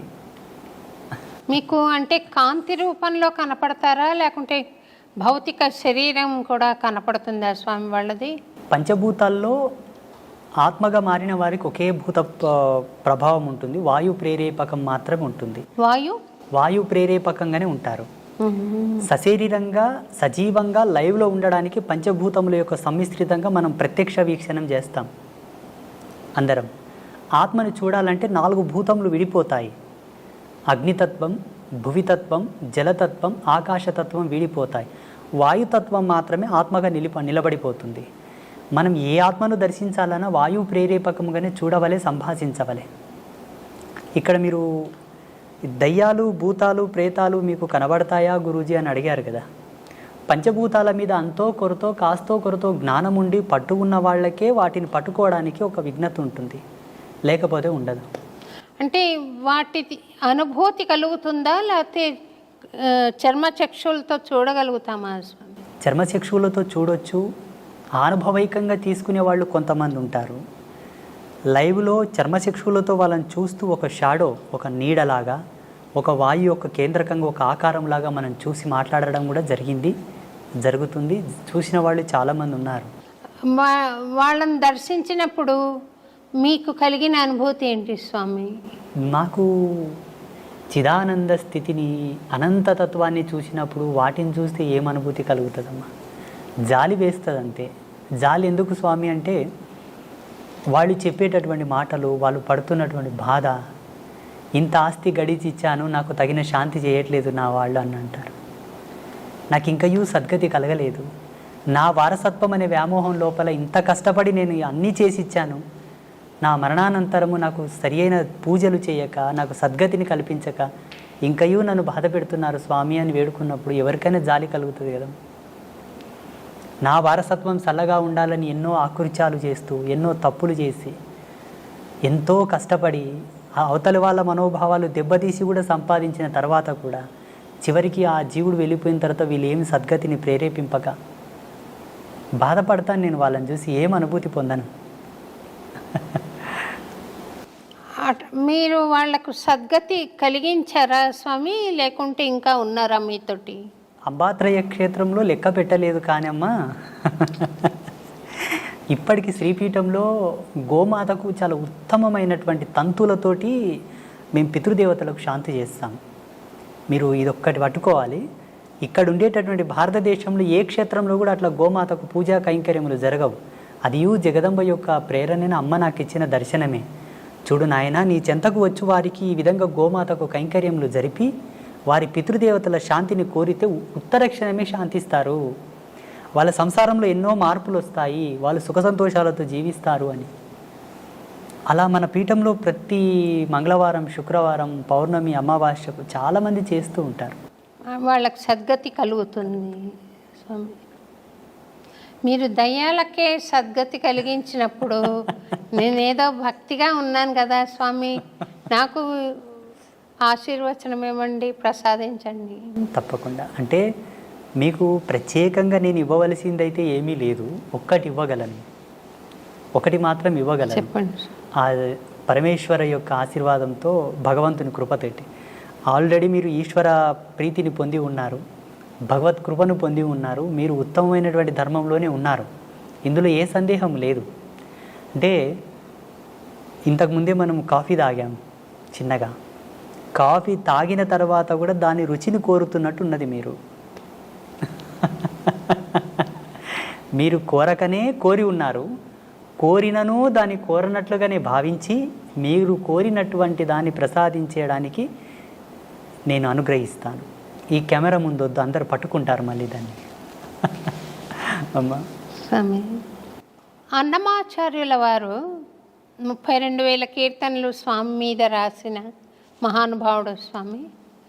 ఆయనకు 16వ ఏట స్వామి దర్శనమైంది. అప్పుడు స్వామి ఆయనను, నీ తల్లితో పాటు నీ స్వగ్రామానికి వెళ్ళిపో, తాళ్లపాకకి, నువ్వు పెళ్లి చేసుకో అని ఆదేశం ఇచ్చాడని, రోజుకొక సంకీర్తన తక్కువ కాకుండా నా మీద పాడు నువ్వు అని చెప్పాడని చరిత్ర చెబుతుంది స్వామి. ఆ దర్శనం భౌతికంగా అన్నమాచార్యుల వారు చూసారా, లేక జ్ఞాన జ్యోతి స్వరూపమా, ఎటువంటిది స్వామి? నేను సీరియల్ ఒకటి 6 ఎపిసోడ్లు తీశాను స్వామి. సాక్షాత్తు వెంకటేశ్వర స్వామి వచ్చినట్టుగానే చూపించాలి ఇంకా ప్రేక్షకులకి, కానీ ఎటువంటి స్వరూపం అది? ఇట్లా నడుచుకుని వచ్చి ఇలాగే నిలబడ్డా, లేకుంటే కాంతి నిలబడిందా? ఈయన చూసి ఆనంద పరవశం అయ్యాడు కదా, ఏమిటి ఆ తత్వం అని అనుకుంటున్నాను స్వామి. భగవత్ అంశతో పుట్టిన వాళ్ళు, కారణజన్ములు ప్రత్యక్షంగా మనం ఎలా ఉన్నామో అలాగనే భగవంతుడు దర్శిస్తారు. అది కారణజన్ములకు మాత్రమే సాధ్యం, మిగతా ఎవరికి సాధ్యం కాదు. మిగతా వాళ్ళని మనం చూసుకున్నట్లయితే పరిగణలోకి మీరు అన్నట్టుగానే జ్ఞానరూపకంగా వాళ్ళని చూడవచ్చు, భావరూపకంగా తన్మయత్వం చెంది చూడవచ్చు. ఒక ప్రకాశముగా, ఒక జ్యోతి వలె, ఒక కాంతి వలె కూడా చూసి ఆయననే పరమాత్మని వాళ్ళు అభిప్రాయపడవచ్చు. మీరన్నటువంటి అన్నమాచార్యులు ఎవరైతే ఉన్నారో, త్యాగరాజస్వామి, అన్నమాచార్యులు, కాళిదాసు లాంటి వాళ్ళందరూ భగవంతుని చక్షువులతో చూశారు, మాంసనేత్రంలో ముద్దతోనే చూశారు. ఇందులో సందేహం పడడానికి ఏం లేదు, మనకు అనుమానం పడడానికి కూడా ఏమీ లేదు. ఒకవేళ మన అనుభవానికి అది రాకపోవడం వల్ల అనుమానిస్తున్నామేమో. నాకు భావగోచరం ఉంది స్వామి, అంటే మీరు అర్థం చేసుకోగలుగుతారు. రెండోది, భగవాన్ మానుష రూపేణ అని ఎవరైనా వచ్చి ఇంతవరకు ఎప్పుడు మాట్లాడని మాట మాట్లాడడం, చేయని చేష్ట చేయడం నేను చూశాను, అనుభవించాను. ఇది మనిషి చేస్తున్నది కాదు, భగవంతుడు చేస్తున్నది అన్న సంకల్పం ఉంది. అయితే నేను ఆ మహాభక్తులందరూ చూసినట్టుగా స్వామి ఫ్లెష్ అండ్ బ్లడ్లో వచ్చి నిలబడిన దర్శనం నాకు అవ్వలేదు స్వామి. పాట పాడుకుంటున్నప్పుడు ఒక లౌకిక ఆనందం, ఒక లౌకిక అనుభూతి కలుగుతుంది. ఇంత శరీరం ఉండి కూడా ఈ స్పృహ ఉండదు. అంతవరకు నాకుంది, కానీ నేను స్వామిని భౌతికంగా చూడలేదు స్వామి. పరమాత్మని భౌతికంగా చూడాలన్న కోరిక ప్రపంచంలో అందరికీ ఉంది, జిజ్ఞాసులకు అందరికీ ఉన్నది ఈ కోరిక. నేను యావన్ ప్రజాలోకానికి మీకును ఒక సందేశం ఏమి ఇవ్వదలుచుకున్నానంటే, భగవంతుని ఇలా ప్రత్యక్షంగా మనం చూడాలనుకుంటే మనలాగే అందుకు సరి సమానమైనటువంటి ప్రమాణము మనలో ఉండగలగాలేమో నా అభిమతం ఇది. ఎలా? సంస్కారవంతమైన సంస్కరణతో కూడుకున్నటువంటి జన్మ అయి ఉండవలే, లేదా ఆయన ప్రేరణతో పుట్టినటువంటి కారణ శరీర జన్మనైనా ఉండి ఉండవలే. ఈ రెండిట్లో ఏ ఒక్కటి ఉన్నా ఆయనతో మనం కుశల ప్రశ్నలు వేయవచ్చు, సంభాషించవచ్చు, మాట్లాడవచ్చు. అందుకు సరి సమానమైనటువంటి ధర్మం మనం ఉండగలగాలి, పాత్రత ఉండగలగాలి. అయితే ఇది చాలామంది ప్రేక్షకులు కానివ్వండి, మీరు కానివ్వండి, ఏమనుకుంటారంటే ఆ సందర్భం ఎప్పుడు ఎలా వస్తుంది, ఎన్నవ ఏట వస్తుంది, ఎన్ని సంవత్సరాల తర్వాత వస్తుంది, ఏవి చేస్తే వస్తుంది అని అంటుంటారు. నేను నమ్మిన ధర్మం ప్రకారంగా, జగదంబ నాకు ఇచ్చిన జ్ఞానం ప్రకారంగా ఎన్నో విద్యలతో, మంత్రతంత్రాలతో, యోగమూలాలతో, ఎన్నింటితో వేదాధ్యయన సంధానముతోటి కనుక మనం చేరలేము. ఒకదానితో చేరవచ్చు. మంచి సత్ప్రవర్తన, సత్యశీలత ధర్మము, మంచి భక్తి, నిష్కల్మషమైనటువంటి భక్తి ఉంటే చాలు. అది అన్నమాచార్యుల వారి యొక్క మనసులో ఉన్నది కాబట్టి భగవంతుడు వచ్చి మాట్లాడాడు. ఏ విధముగానంటే, దగదగ మెరిసే కనకమును పక్కన పెట్టిన అయస్కాంతం ఇనుమును మాత్రమే పట్టుకుంటుంది, కనకమును పట్టుకోదు. ఎందుకు పట్టుకోదు? స్వభావం. బంగారు దేదీప్యమానంగా వెలుగుతూ ఉన్న ఏ ప్రకాశం లేని ఇనుమును మాత్రమే అయస్కాంతం పట్టుకుంటుంది, కనకమును పట్టుకోదు. ఎందుకు పట్టుకోదు? మన రాజసము, మన దర్పణము, మన మేడలు, మన బంగ్లా, మన కార్లు, మన బ్యాక్గ్రౌండ్ అంతా కూడా అక్కడ అయస్కాంతం కనకమును పట్టుకున్నట్లనే మనల్ని భగవంతుడు పట్టుకోడు. కాంతి లేకున్నను గుణధర్మాన్ని బట్టి అయస్కాంతం ఇనుమును పట్టుకున్నట్లనే భక్తుడి యొక్క చిత్తశుద్ధిని, స్వామి భక్తిని, సత్యనీరతిని, ఆయన సత్యశీలతను పట్టుకొని భగవంతుడు దిగివచ్చి వాళ్ళతో మాట్లాడతాడు, కౌగిలించుకుంటాడు. పండరిపుర క్షేత్రంలో సతీ సక్కుబాయి, తుకారం, నామ్దేవ్, ఏక్నాథ్ వీళ్ళందరూ కూడా భగవంతునితో కూర్చొని మాట్లాడారు. ఆయనకు గోరుముద్దలు తినిపించారు పాండురంగానికి. అక్కడ సజీవ సాక్ష్యాలు ఉన్నాయి పండరిపుర క్షేత్రంలో ఇప్పటికీ. నాకు ఆ యోగం ఉందా స్వామి? పరమేశ్వరీచ్చ. ఈ కెమెరాల ముందు అವೆಲ್ಲ మనం చెప్పకూడదు. నేను చెబుతాను మీకు ఆ యోగం ప్రసాదించుటకు మీరు చూసుటకు గల భాగ్యం ఏంటన్నది ఇది ఆఫ్ అయిన తర్వాత చెప్తాను. నాకు ఇంతవరకు అయితే ఆ స్వామి నా తండ్రి కొడుకుగా భావించుకుంటాను స్వామి. మనకు గీతాచార్యుడు ఒక ప్రమాణం ఇచ్చాడు. అర్జున, చూడగలిగిన వారు ఎవరైనాను నన్ను చూడవచ్చు, చూడగల మనసుంటే చాలు, చూడగలగాలని ఒక ఆశ ఉంటే చాలు, అలా చూడవచ్చు అని. అప్పుడు ధృతరాష్ట్ర మహారాజు ఒక మాట అన్నాడు, ప్రభు నాకు చూసుటకు యోగ్యత లేదు, నేను అందుడను, నాకు చూపించండి తండ్రి అంటే తన శక్తిని ధృతరాష్ట్రునికి ఇచ్చి పరమాత్మ దర్శనం చేయించాడా లేదా? మీరు కోరుతున్నది కూడా ఒక ధర్మమే.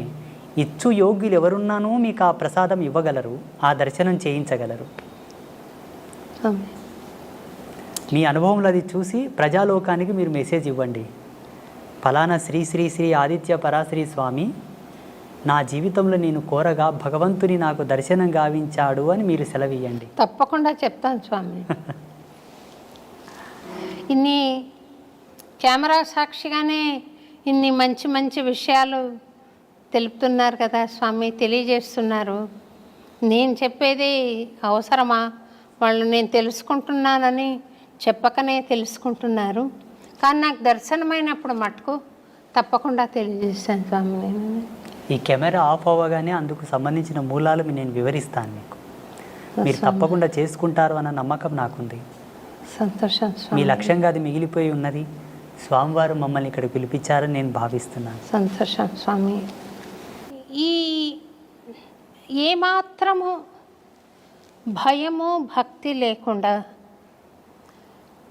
నాకు ఇక్కడ కన్నా అక్కడ డబ్బు ఎక్కువ వస్తుంది, అక్కడ కన్నా అక్కడ డబ్బు ఎక్కువ వస్తుందని కొంతమంది స్వామి సేవకులు ప్రవర్తిస్తూ ఉంటారు స్వామి. నాకు ఒక స్టూడెంట్ ఆ అమ్మాయి అడిగింది, స్వామిని చూసి భయపడలేదా స్వామి మేడం వాళ్ళు అని. ఎందుచేతనని ఇట్లా భగవంతుడు ఒక వ్యాపార వస్తువు అయిపోయినాడు? ఎందుచేత? వాడి సంకల్పం ఉంటే అది జరగదు కదా స్వామి. ఇట్లా ఎందుకు? అలాంటి వాళ్ళ పూజలు ఎందుకు? అలాంటి వాళ్ళ అర్చనలు ఎందుకు ఆయనకు? ఆయన అనుకుంటే మంచి వాళ్ళని ఏర్పాటు చేసుకోలేరా? తిరుపతిలో ఏవేవో జరుగుతున్నాయని ఒక వినికిడి, ఎందుకు అలా జరిపించుకుంటున్నాడు? ఆయన జగజ్జనకుడు, యావత్ ప్రపంచానికి చక్రవర్తి, విశ్వానికి చక్రవర్తి. ఆయన అనుకుంటే చేయలేనిదేముంది స్వామి? ఎందుకు ఈ జగన్నాటకం ఆడుతున్నాడు? దీనికి ఏమైనా పరమార్థం ఉందా? ఈ సృష్టికి ఒక కారణం ఉందా? ఎందుకు ఇలా జగన్నాటకం సాగుతోంది అనే దానికి? సమస్త జీవరాశుల యొక్క దాహం తీర్చేది జలము, నీళ్లు. శుద్ధమైనటువంటి నీళ్లతో కూడుకున్న ఒక కొలను ఉన్నది. ఆ కొలనులో అందరూ దాహం తీర్చుకోవలసినని ఒక అవకాశం ఉన్నది. మిగతా జీవరాశులు, మానవాళి అంతా కూడా. అందులో బుద్ధిమంతులు తగినన్ని నీళ్లు తాగి పక్కకు వస్తారు. అజ్ఞానులు నీళ్లు తాగుటయే కాక కాళ్ళు చేతులు కడుక్కుంటారు. మూర్ఖులు కాళ్ళు చేతులు కడుక్కోవడం కాకుండా దాంట్లో ఈత కొడుతూ ఆ నీళ్లను ఒండ్రు చేసేసి ఎవరికి తాగకుండా పనికి రాకుండా చేసేస్తుంటారు. దానికి తగినటువంటి పరిణామం కూడా వాళ్ళు అనుభవించాలి, తప్పదు. ఇది జగత్ సత్యం. ఈ ప్రపంచంలో ఏ అవస్థతోనైనా దేనితోనైనా ఆడుకోనవచ్చును, ఏ బంధంతోనైనా ఆడుకోనవచ్చును, కానీ భగవద్బంధంతో ఆడుకోకూడదు. భగవంతుడు ఆట కాదు, అనుభూతి. భగవంతుడు వ్యాపారం కాదు, పరమ భక్తి. అక్కడ వ్యాపారం మొదలైంది, ఆట మొదలైందంటే జీవితానికి వచ్చేటటువంటి అనర్థాన్ని కూడా అనుభవించాలి. జాగ్రత్త, ఇది సత్యం. ఆ మాత్రం విషయ జ్ఞానం లేకుండా ప్రవర్తిస్తున్నారంటే వారు కలియుగంలో ఉన్న రాక్షసులే. ఈ కలియుగంలో నడయాడుతున్న రాక్షసులు. భగవంతుడు దిగివచ్చి వాళ్ళకు జ్ఞానం చేసి వాళ్ళని సన్మార్గంలోకి తీసుకురావచ్చు కదా స్వామీజీ అని మీరు అనుకునవచ్చును. భగవంతుని శక్తిని ఈ పామరులతో తూలనాడబడదు. వాళ్ళకు జ్ఞానం కలిగించి వాళ్ళని యథాతథంలోకి తీసుకురావడానికి భాగవతులు ఉన్నారు. ఆయన సేవతో ఆయన నామాన్ని ప్రచారం చేస్తున్నట్టు పుణ్యాత్ములు ఉన్నారు. వాళ్ళు తీసుకురావాలి. వాళ్ళ చేత కాని సందర్భంలో అప్పుడు భగవంతుడు దిగి వస్తాడు. స్వామి సేవకులం మేము ఉన్నాము కదమ్మా. ఫస్ట్ దూతలు వెళ్తారు నేరస్తునికి. దూతలు వెళ్ళి ఆ నేరం యొక్క సమాచారం చెప్పి తీసుకొని వస్తారు రాజు చెంతకు. ఆయన రాకపోతే రాజు దిగి వస్తాడు. ఇప్పుడు తిరుమల క్షేత్రంలో జరుగుతున్నటువంటి ప్రతి అనర్థము అక్కడ వాస్తవంగా చాలా తప్పులు జరుగుతున్నాయి. తిరుమలలో చాలా వికృతాలు కూడా జరుగుతూ ఉన్నాయి. ఎటువంటివి జరుగుతున్నాయి అంటే మాలాంటి ధర్మపరులు కూడా అక్కడ వెళ్ళడానికి ఆలోచించాల్సి వస్తుంది. ఇప్పుడు ప్రస్తుతం మొన్ననే వెళ్ళొచ్చాను నేను. ఇవి జరగడానికి గల కారణం ఏంటంటే రాజకీయ దౌర్బల్యం. స్వామివారికి రాజకీయపు హక్కులు కలిగించారు కాబట్టి అక్కడ ఇవి జరుగుతూ ఉన్నాయి. అవి తొలగాలి. 2, మనకుండేటటువంటి శ్రీ వైష్ణవ పరంపరకు ఉండేటటువంటి స్వాములందరూ కూడా మౌనంగా కూర్చోవడం తగదు. స్వాములందరూ, పీఠాధిపతులందరూ కూడా మౌనంగా ఉన్నారు. అది తగదు. అది వాళ్ళు అలా ఉండడం చేత వీళ్ళు విజృంభిస్తున్నారు. ఎంతకు భగవంతుని యొక్క త్రిపుండ్రములను ధరించి భగవంతుని యొక్క నామాన్ని చెప్పుతున్న మనకు ఆయనను రక్షించుకునే హక్కు మనకు ఉంటుంది. మన తల్లిదండ్రుల మీదకి ఎవరైనా వస్తే మనం ఊరకుంటామా? ఊరక ఉండము కదా, తిరగబడతాం. అతడు సర్వులకు తండ్రి. ఆ తండ్రిని దిగివచ్చి ఈ పామరుల మీద పోరాటం చేయి వాళ్ళని మార్చడం కూడా ధర్మం కాదు. మనమున్నాం, మనం ప్రశ్నిద్దాం, పోరాడదాం.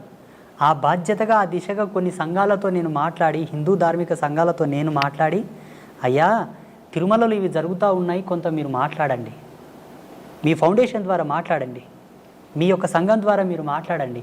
ఈనాడు మాట్లాడిన మాట ఒక మహావృక్షం అవుతుంది భావితరాలలో అని చెప్పేసి మొన్న రీసెంట్గా చాలామంది నేనే పురమాయించడం జరిగింది. అవునా స్వామి? ఇప్పటికీ నేను అక్కడ తిరుమల వెళ్ళినప్పుడు స్వామివారిని చూసిన వెంబడి అక్కడ ఏమి పొరపాట్లు జరుగుతున్నాయో పట్టుకుంటాను నేను. భక్తులకు కానీ, పుష్కరిణిలో కానీ, స్వామివారి సేవలో కానీ ఆచార్య సమూహం చేసేటటువంటి తప్పులు కూడా పట్టుకుంటాను నేను. జగదంబ ఆ జ్ఞానం ఇచ్చింది కాబట్టి స్వామివారు ఆ బాధ్యత మాలాంటి వారి యొక్క మదిలోకి తీసుకొస్తాడు. దైవం మానుష రూపేణ అని మీరే అన్నారు కదమ్మా. సమబుద్ధితో పోరాటం భగవంతుడు చేయవలే. ఇక్కడ ఉండేటటువంటి మానవుని శక్తి భగవంతుని శక్తి సమమా? కాదు. ఆయన పోరాడవలసింది, కాపాడవలసింది చాలా ఉంది. అనేక కోటాను కోట్ల బ్రహ్మాండాలను అధిపతిగా పరిపాలించు స్వామిని, ఈ భూమిలో మనమెంత, మన మీద ఆయన పోరాటానికి రావడం ఏమిటి? తిరుమల తిరుపతి దేవస్థానం వారు మీ బోటి ఆధ్యాత్మికవేత్తల సూచనలు గ్రహించి అక్కడ పవిత్రతను నెలకొల్పితే బాగుంటుందని నేను కూడా భావిస్తున్నాను స్వామి. తప్పకుండా మనకు ఆగమశాస్త్రం ప్రకారంగా అక్కడ వైఖానస సాంప్రదాయం ప్రకారంగా స్వామివారికి పూజలు జరుగుతూ ఉన్నాయి స్వామి. అయినప్పటికీ ఆ పరంపరను అలాగే కొనసాగిద్దాము. కానీ మారుతున్న కాలాన్ని బట్టి ప్రజలకు ఏం అవసరమో మేము తిరుగుతున్నాం, మాకు తెలుసు. జనబాహుల్యంలో తిరుగుతున్నాము. ప్రజలకు ఏ విధమైన కన్వీనియంట్ ఉండాలో మాకు తెలుసు కాబట్టి ధర్మాచార్య సదస్సు ఒకటి ఏర్పాటు చేసి ధార్మికుల యొక్క భావాలు తెలుసుకొని అక్కడ భక్తులకు అక్కడ స్వామివారికి సంబంధించిన కొన్ని అన్నీ సలిపితే లోక ప్రసిద్ధమైన తిరుమల క్షేత్రానికి ఏ విధమైనటువంటి భంగపాటు కలగదు. ఇప్పటికీ స్వామివారి యొక్క కీర్తి, స్వామివారి యొక్క గొప్పతనము, స్వామివారి యొక్క క్షేత్రం మహిమ ఎన్నటికీ తగ్గదు. భువి ఆకాశములు ఉన్నంత వరకు, యుగధర్మం ఉన్నంత వరకు స్వామి రారాజే. చాలామంది తిరుమలలో వైభవం తగ్గుతుంది, తిరుమల క్షేత్రం మూతపడుతుంది, తిరుమలకు జనాలు వెళ్ళరు అని కొంతమంది స్వామీజీలు మీడియా ముందు చెప్తున్నారు. అది తప్పు. ఈ భూమి ఆకాశము పంచభూతాలు ప్రేరేపకమయ్యేంత వరకు స్వామివారు ఈ చక్రవర్తి కలియుగానికి. కాకపోతే అక్కడ ఉండేటటువంటి ఆచార్య మండలి ఒక పొరపాట్లు, అధికారికుల పొరపాట్లు ఉన్నాయి కొన్ని.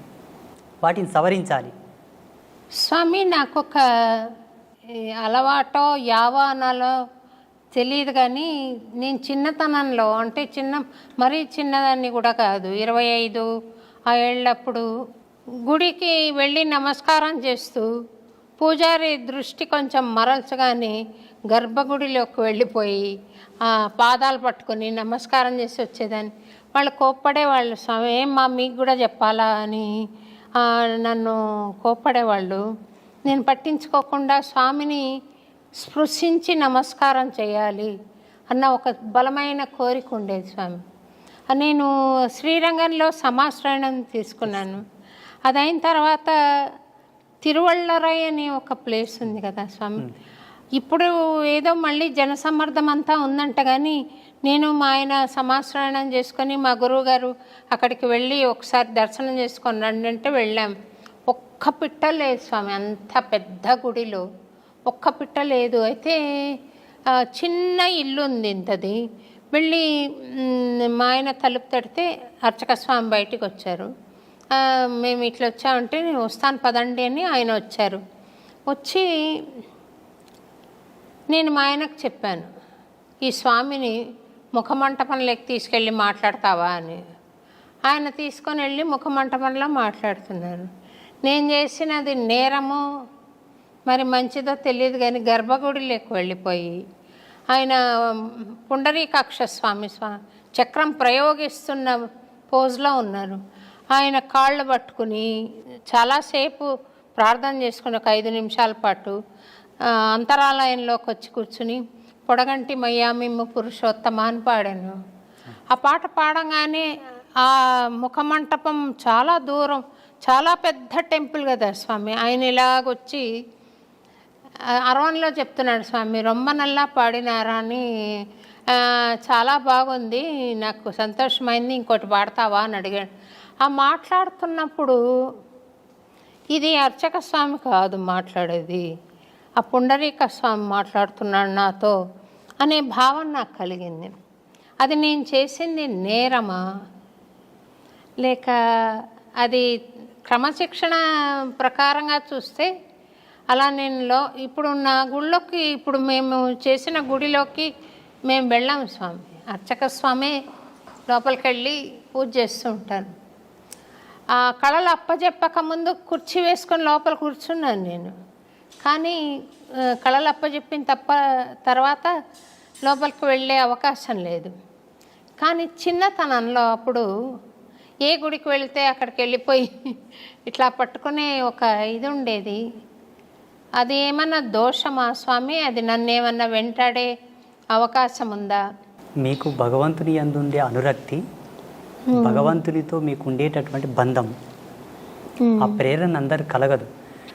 కలిగినా కొందరికి భయం ఉండి, కలిగినా కొందరికి కొంత భేదం ఉండి కూడా పోలేకపోతారు. చాలామందికి ఈ ఇష్టం ఉంటుంది.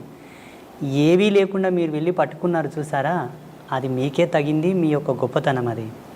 అది దోషంగా పరిగణించవలదు, దాని దోషంగా చూడవలదు. అది పుణ్యం, సుకృతం, మీ అదృష్టం. మా అమ్మ అన్నది స్వామి, మీరు శ్రీ ఎట్లెళ్ళావే అంత స్వామి దగ్గరికి అట్లా గర్భగుడిలోకి, మా అమ్మ అన్నది నన్ను. శ్రీవారి చరణములను స్పృశించారా? ఈయనను తిరుపతిని నేను ముట్టుకోలేకపోయినాను స్వామి, ఎందుకంటే అక్కడ గడప దాకా వెళ్ళాను. అది మహాభాగ్యమే, చాలా సుకృతం, అది అదృష్టం. అది గడప దాకా వెళ్ళి స్వామిని పాడుకున్న సందర్భం ఉంది. ఆ బంగారు వాకిల్లో కూర్చుని స్వామిని చూస్తూ పాడిన చాలా ఏళ్ల క్రితం. ఇప్పుడు ఆ అవకాశం అక్కడ తీసేశారు. తర్వాత గర్భగుడి లోపలికి వెళ్ళలేదు, కానీ అంచులలో నిలబడి స్వామిని దర్శించిన అవకాశం, మహద్భాగ్యం ఉంది స్వామి. మీరు ఒక్క మాటలో చెప్పాలంటే విశేషించి మీరు కారణ జన్ములే స్వామి. ఎందుకంటే స్వామివారి యొక్క నామాంకితం చేతనే మీకు బహువిధమైన ప్రజ్ఞాపాఠవాలు సిద్ధించాయి. సమాజంలో మీకు గుర్తింపు ఉన్నది కూడా స్వామివారి యొక్క నామాంకితం చేతనే. అన్నమాచార్యుల వారి యొక్క సంకీర్తనలను ఇప్పటికీ డాక్టర్ శోభారాజు గారే ఒక అంబాసిడర్గా ఉన్నారు అంటే ఆ క్రెడిట్ మీకే దక్కింది కదా స్వామి. సంతోషం. ఇప్పుడు ఎవరిని గొప్ప వాళ్ళని ఎవరిని అడిగినా సోషల్ మీడియా మాధ్యమంగా కూడా మిమ్మల్ని చూడాలనుకున్నప్పుడు స్వామివారి సంకీర్తనతోనే చూడాల్సి వస్తుంది. అది మీ అదృష్టం అమ్మా, మీ సుకృతం. సంతోషం స్వామి. ఈ అన్నమాచార్య భావనావాహిని పక్షాన మేము తరగతులు నిర్వహించడం, కార్యక్రమాలు ఇవ్వడం, ఉపశమన సంకీర్తనం అని ఎవరన్నా బాధలో ఉంటే మా ఖర్చులతోటే వెళ్ళి పాడడం అక్కడ. తర్వాత సంకీర్తన ఔషధం అని ఇలాంటి కార్యక్రమాలు చేస్తూ వస్తున్నాను స్వామి.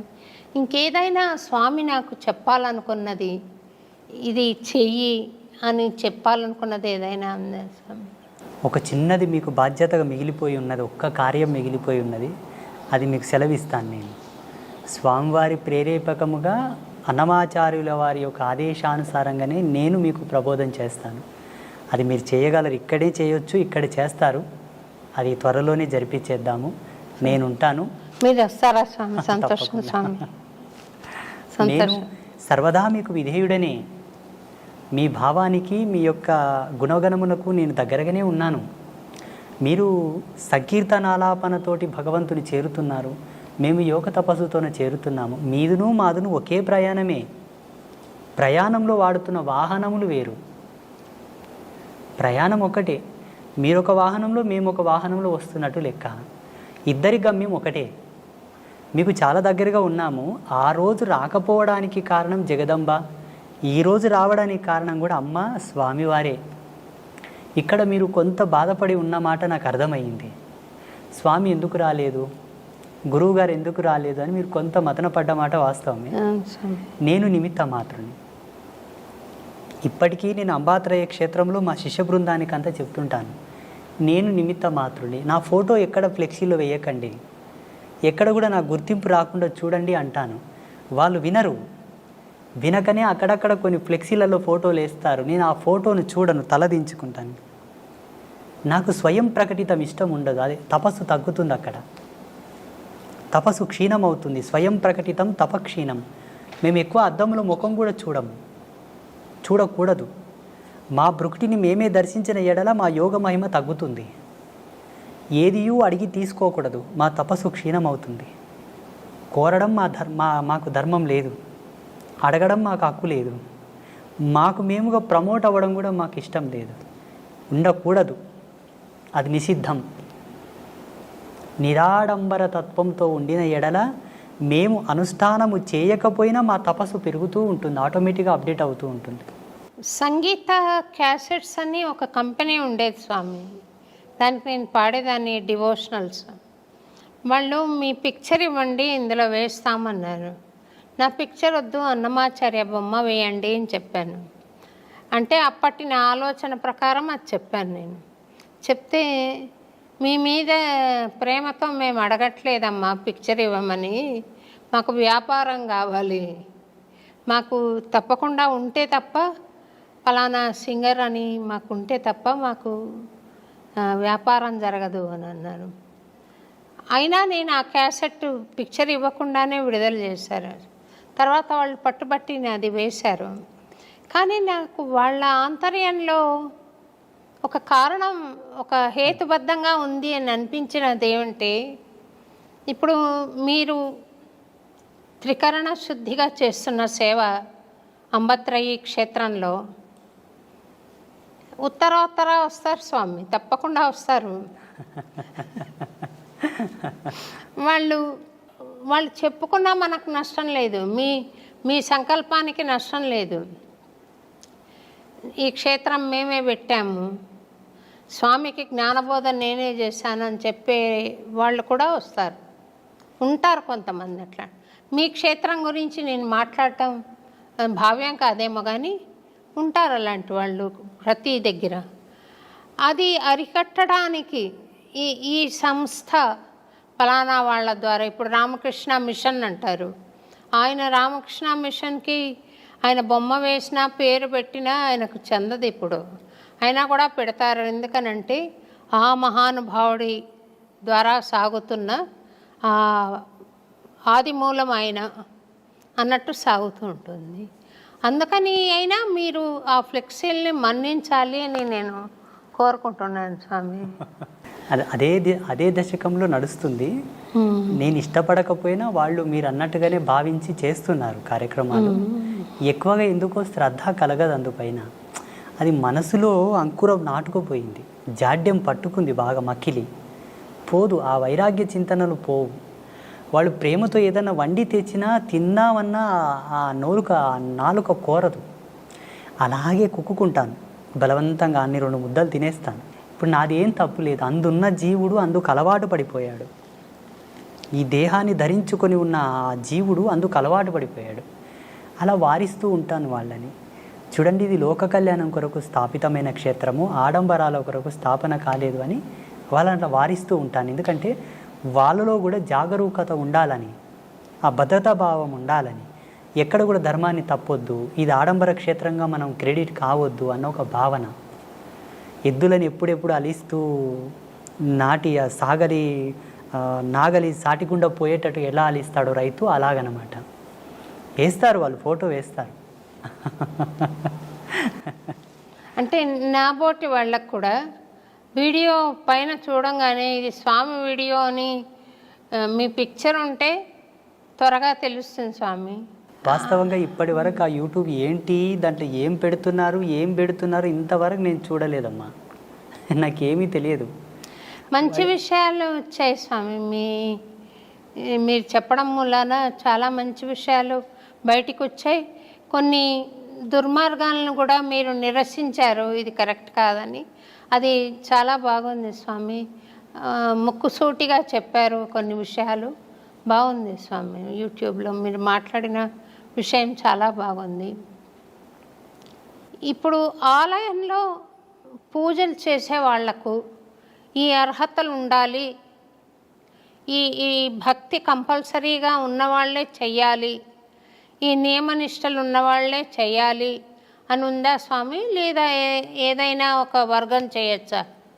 యోగ్యుడైన వాళ్ళు ఎవరైనాను చేయవచ్చు. ప్రధానమైన నియమాలు 3. వాళ్ళు త్రిమాకారములకు దూరంగా ఉండాలి, మద్యమాంసాదులు కంప్లీట్గా వధించి వేయాలి, విడిచిపెట్టాలి. ఒకవేళ గృహస్థుడైతే భార్య తప్ప అన్య స్త్రీలను గౌరవించడం వరకే కానీ ఎవరు ఆయనకు తగరు. ఈ 3 ప్రధానం. ఒకవేళ విప్రుడైతే, బ్రాహ్మణుడైతే, మంచి సద్గుణ సంజాత అయినటువంటి కులధర్మంలో పుట్టినవాడైతే ఆయన తప్పకుండా 2 పూటల అగ్నికార్యం చేయువాడై ఉండాలి. ఆచార ధర్మంలో కట్టుబడి నడుచుకునేవాడై ఉండాలి. ఆ మర్యాదను కాపాడేవాడై ఉండాలి. విప్రుడైతే నిమ్న వర్గాల వాళ్ళు ఎవరైనాను భగవత్ కైంకర్యము చేయవచ్చు, మద్యమాంసాదులు సేవించకూడదు, ఆచార ధర్మాన్ని కట్టుబడి ఉండాలి, సదాచారం పాటిస్తూ ఉండాలి, శాంత స్వభావి, ముక్కోపి అయి ఉండకూడదు, కోపం ఎప్పుడూ ఆయనకు తగదు. ఒక మాటలో చెప్పాలంటే హరిషవర్గంలోకి కొంత దూరంగానే ఉండాలి ఆయన. అప్పుడు భగవంతుని కాళ్ళు గడిగి ఆ తీర్థం 10 మందికి ఇచ్చిన శుభమవును. భగవంతునికి అంత హారతి ఇచ్చినా, ఎవరికైనా హారతి చూయించినా వాళ్ళకు జయమగును. భగవంతుని నామాను పలికి వాళ్ళని శుభమని దీవించిన వాక్కు ఫలించును. ఈ హరిషడ్ వర్గములను దగ్గర పెట్టుకొని, త్రిమాకారములని వంట పెట్టుకొని గనక దేవుని పాదాలు కడిగి వాళ్ళకి తీర్థం ఇస్తే వాళ్ళకు శుభమగునేమో భగవంతుని అనుగ్రహం చేత. నీవు కొంత ఇబ్బంది పాలవుట తథ్యం. అర్చకుడు ఎవరు ఎప్పుడే కానీ అలా ఉండకూడదు.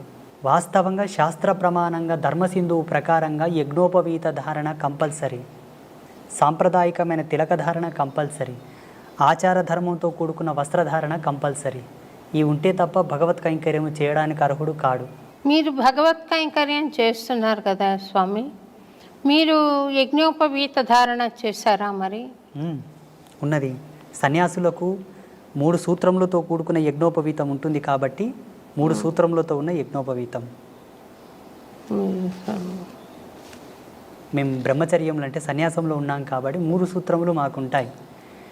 పెళ్ళి కాని వాళ్ళు 6 సూత్రములు, పెళ్ళైన వాళ్ళు 9 సూత్రములు ధరించుట మనకు సాంప్రదాయకంగా వస్తున్నటువంటి పరంపర.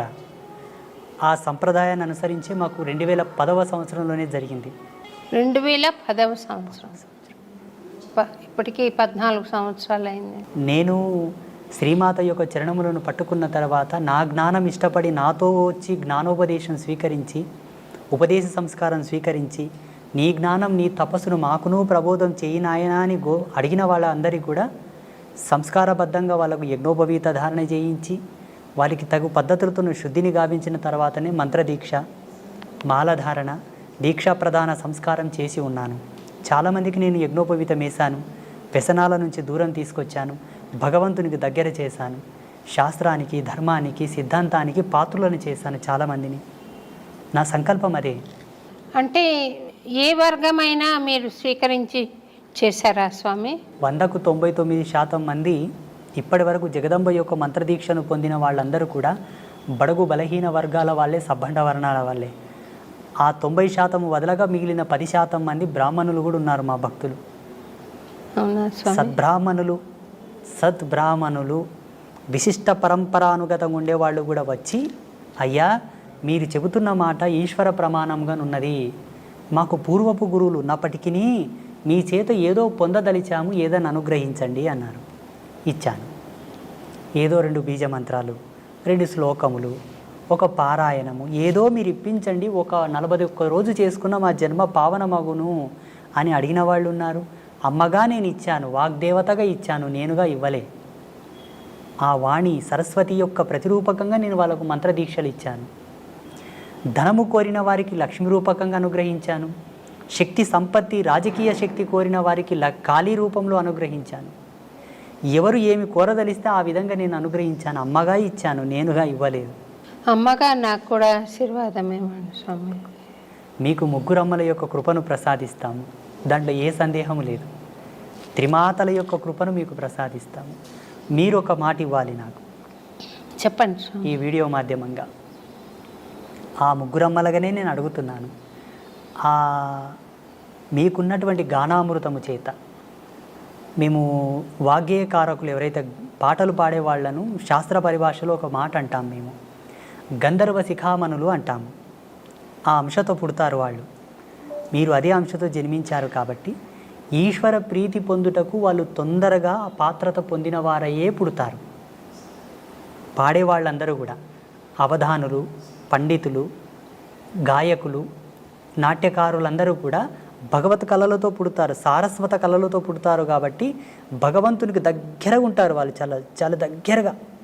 చాలా దగ్గరగా. మిగతా వారందరూ కొన్ని ఆమడల దూరం ఉంటే వాళ్ళు చాలా దగ్గరగా పుడతారు.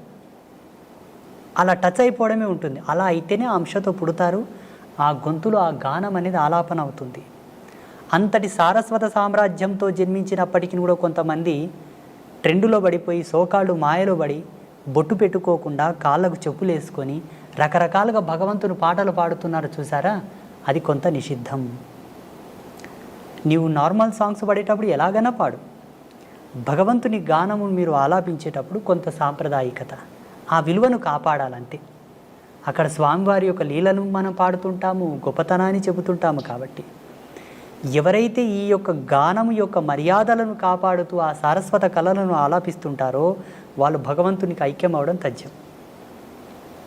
అయిన వాళ్ళు చాలామంది ఉన్నారు. త్యాగరాజ మహాస్వామి, కాళిదాసు, అన్నమాచార్యుల వారు, తుకారం కానీ వీళ్ళందరూ కూడా పాటల చేతనే భగవంతుని పిలిచారు. పాట చేతనే భగవంతుని పిలిపించి గోరుముద్దలు పెట్టించారు. పాటకెంత ప్రతిభ ఉన్నది, ఎంత పవర్ ఉన్నదో చూడండి. మేము ఆధ్యాత్మిక వారసత్వంలో ఒక మాట చెప్పుకుంటాము స్వామీజీలం. మంత్రములు కోటు సంధించినను రాని భగవంతుడు ఒక్క పాట చేత వచ్చునట. పాటకంత మాధుర్యం ఉంది, అంత పారవశ్యం ఉన్నది. మంత్రానికి రూఢీ ఛందస్సు ఉంటుంది. ఆ ఛందస్సును అనుసరించే భగవంతుని ఆకర్షించగలదు. పాటకు రూఢీ ఛందస్సు లేదు, ఎక్స్ప్రెస్ వే. ఆ గానమునకు అలా లయను శృతిని కలిపి పాడగలిగితే ఈశ్వరుని యొక్క హృదయమును ద్రవింపజేసి పరవశింపగలదు, పిలవగలదు. అలా మనసు పెట్టి పాడాలి. అదే ఛందస్సును అనుసరించి అంబాత్రయ క్షేత్రంలో కొలువుదీరినటువంటి ముగ్గురమ్మలకు మీరు ఒక పాటను పాడి మాకు ప్రసాదించాలి. మహాప్రసాదం స్వామి, తప్పకుండా. మేము అంబాత్రయ క్షేత్రంలో పద్మశ్రీ డాక్టర్ శోభారాజు గారు పాడిన పాటను ఒక శిలాపలకంను రచిస్తాం. అక్కడ ఆ పీఠం మీద ఎవరో చిన్న చిన్న వాళ్ళు భజన సంకీర్తనలు పాడారు, కొన్ని తత్వగీతములు పాడారు, ఇంకా కొన్ని పాటలు పాడారు. కానీ ప్రాముఖ్యతను వహించినటువంటి సంగీత గానామృతము మీ చేత రావాలన్నది మా కోరిక. తప్పకుండా వస్తాను స్వామి, తప్పకుండా చేస్తాను స్వామి. నేను మొన్న వచ్చినప్పుడు కూడా ఒక అమ్మవారికి నివేదన చేశాను ఒకటి.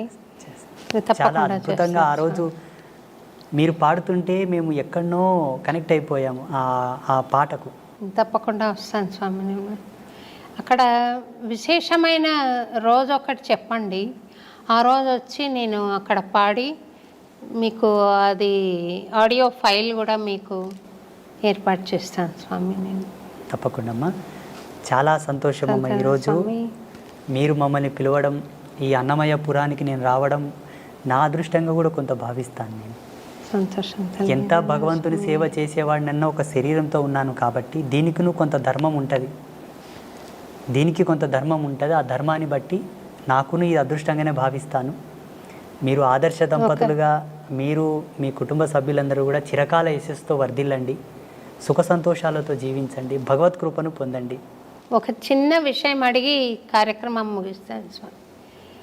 ఇప్పుడు మీరు వర్గవర్ణ భేదాలు లేకుండా స్వామికి సేవ చేసేందుకు వాళ్లకు ఒక అర్హతను ప్రసాదించారు కదా. అట్లా పూర్వకాలంలో గార్గి ఇలాంటి వాళ్ళందరూ, మైత్రేయి ఇలాంటి వాళ్ళందరూ జంధ్యాలు ధరించి వాళ్ళు కూడా వేద పఠనం చేశారని అంటారు కదా స్వామి. స్త్రీలకు ఏమైనా అవకాశం ఉందా స్వామి? అట్లా అమ్మవారికి దశయజ్ఞోపవీత సంస్కారం ఉంది జగన్మాతకు. అమ్మవారికి కొన్ని తంత్రశాస్త్రాల్లో, కొన్ని అమ్మవారికి సంబంధించిన తత్వవిధి శాస్త్రాల్లో దశయజ్ఞోపవీత సంస్కారం జగదంబ చేసినది అని ప్రమాణాలు ఉన్నాయి. నాగయజ్ఞోపవీత ధారిణి అని అమ్మవారిని కీర్తిస్తారు, స్తుతిస్తారు. కుశయజ్ఞోపవీత ధారిణి అంటారు. అమ్మవారికి ఎన్నో రకాల ముండమాల యజ్ఞోపవీత ధారణం ఉన్నది అమ్మవారికి. ఏంటి స్వామి? ముండమాల యజ్ఞోపవీత ధారణ, నాగ యజ్ఞోపవీత ధారణ, సర్పములని యజ్ఞోపవీతంగా ధరించినది అమ్మవారు. అమ్మ అంటే స్త్రీయే కదమ్మా, మాతృమూర్తే కదా. ముండమాల అంటే పుర్రెల మాలలో కూడా యజ్ఞోపవీతంగా అమ్మ ధరించిందని ప్రమాణాలు ఉన్నాయి.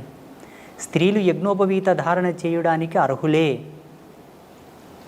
దానికి కొన్ని ప్రమాణాలు ఉన్నాయి. ఆమె యోగ్యత, ఆమె యొక్క పాత్రత, ఆమె స్థితిని అనుసరించి ఆమె ధరించుటకు యోగ్యురాలా కాదా? యోగ్యురాలు అయితే తప్పకుండా సంస్కారం చేయించి ఆమెను భగవంతుని కైంకర్యములకు పురమాయించవచ్చు. కొన్ని పద్ధతులు ఉన్నాయి దాంట్లో, కొన్ని పద్ధతులు, కొన్ని ధర్మసూత్రాలను అనుసరించి ధరించవలసి ఉంటుంది. ఉదాహరణకు డాక్టర్ పద్మశ్రీ శోభారాజు గారికి మాత్రమే ఆ బిరుదు దక్కింది. వారి గొప్పతనాన్ని అనుసరించి ఆ బిరుదు దక్కింది. కేంద్ర ప్రభుత్వం ఆ బిరుదును వారికి ప్రదానం చేసింది. చాలామంది పాటలు పాడేవాళ్ళు ఉన్నారు, భగవంతుని కీర్తనలు పాడేవాళ్ళు ఉన్నారు, అందరికీ ఆ ప్రతిష్ట రాలేదు. అందరిలో మిమ్మల్ని గొప్పవారిగా గుర్తించి అది ఇచ్చారు మీకు ప్రదానం. అలాగే యజ్ఞోపవీత సంస్కారం కూడా అర్హత కలిగిన వాళ్లకు చేయవచ్చు, మహిళలు కూడా చేసుకోవచ్చు. మీరు చెప్పినటువంటి గార్గి కానివ్వండి, మైత్రేయి కానివ్వండి, వీళ్ళందరూ కూడా అట్టి ప్రమాణాన్ని అనుసరించే ధరించి వేదాంత సంభాషణ చేశారు. సంతోషం స్వామి. మీరు మహబూబ్ నగర్లో చాలా దూరం నుండి 4 గంటలు ప్రయాణం చేసి పాలు మటుకు తీసుకుని ఇంత దూరం వచ్చారు. మిమ్మల్ని ఉపవాసంలో పెట్టి ఇంతసేపు మాట్లాడించినందుకు క్షమించమని చెప్పి కోరుతూ, ఎన్నో అద్భుతమైన విషయాలు తెలియజేసినందుకు మీకు అన్నమాచార్య భావనావాహిని పక్షాన, అలాగే ఐ డ్రీమ్స్ వాళ్ళ తరఫున మీకు అనేక కృతజ్ఞతలు తెలుపుకుంటూ, మా పట్ల ఎప్పుడూ దయ కలిగి ఉండండి అని, మమ్మల్ని ఆశీర్వదిస్తూనే ఉండండి అని, వీలున్నప్పుడల్లా ఈ ప్రాంతానికి దయచేయండి అని చెప్పి అంబత్రయి క్షేత్రంలో కూడా సేవ చేసుకునే భాగ్యం కలిగించండి తప్పకుండా అని కోరుతూ నేను సెలవు తీసుకుంటాను. శ్రీమాత్రే నమః. శుభం భవతు. స్వామి, మీరు వరం ఇస్తామన్నారు దయతో.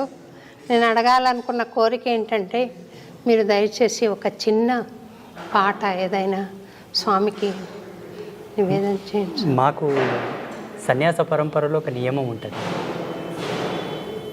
కొన్నిటికి మేము ఇవ్వకూడదు అనమాట. అట్లా బట్టి అది కేవలము మా పీఠంలో ఎవరైతే ఆరాధ్య దేవత ఉంటుందో అక్కడ మాత్రమే అది.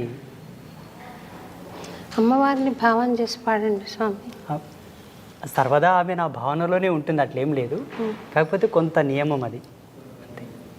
పాడకూడదని కాదు, పాడరాదని కాదు, కానీ అమ్మ యొక్క ఆదేశం అనుకోండి. అక్కడ కొంచెం దయచేసి ఈ విషయంలో మీరేం తప్పు అని. ఒక చిన్నది అనండి స్వామి. ఇది అంబత్రయ క్షేత్రమే అనుకోండి స్వామి. తప్పకుండా అమ్మనే అంబత్రయ క్షేత్రం. అమ్మనే ఇక్కడ నాకు కనిపించింది. అదే ఆర్తితో అమ్మకు ఒక చిన్న పాట అనండి స్వామి. అదే ఈ దీక్షను మళ్ళీ ఇంకా మీరు విరమించవద్దు. ఒక చిన్న పల్లవి ఒకటి అనండి. ఆ ఆర్తిని నా పాటగా మీరు ఒకసారి మీరే చెప్పండి ప్రేక్షకులకు. మీరు ఒక చిన్న మాట మీరు చెప్పండి. అంబికే జగదంబికే అభయాంబికే మదంబికే అంబికే జగదంబికే అభయాంబికే మదంబికే పాహి పాహి పాహి కరుణాం దేహి దేహి దేహి పాహి పాహి పాహి కరుణాం దేహి దేహి దేహి.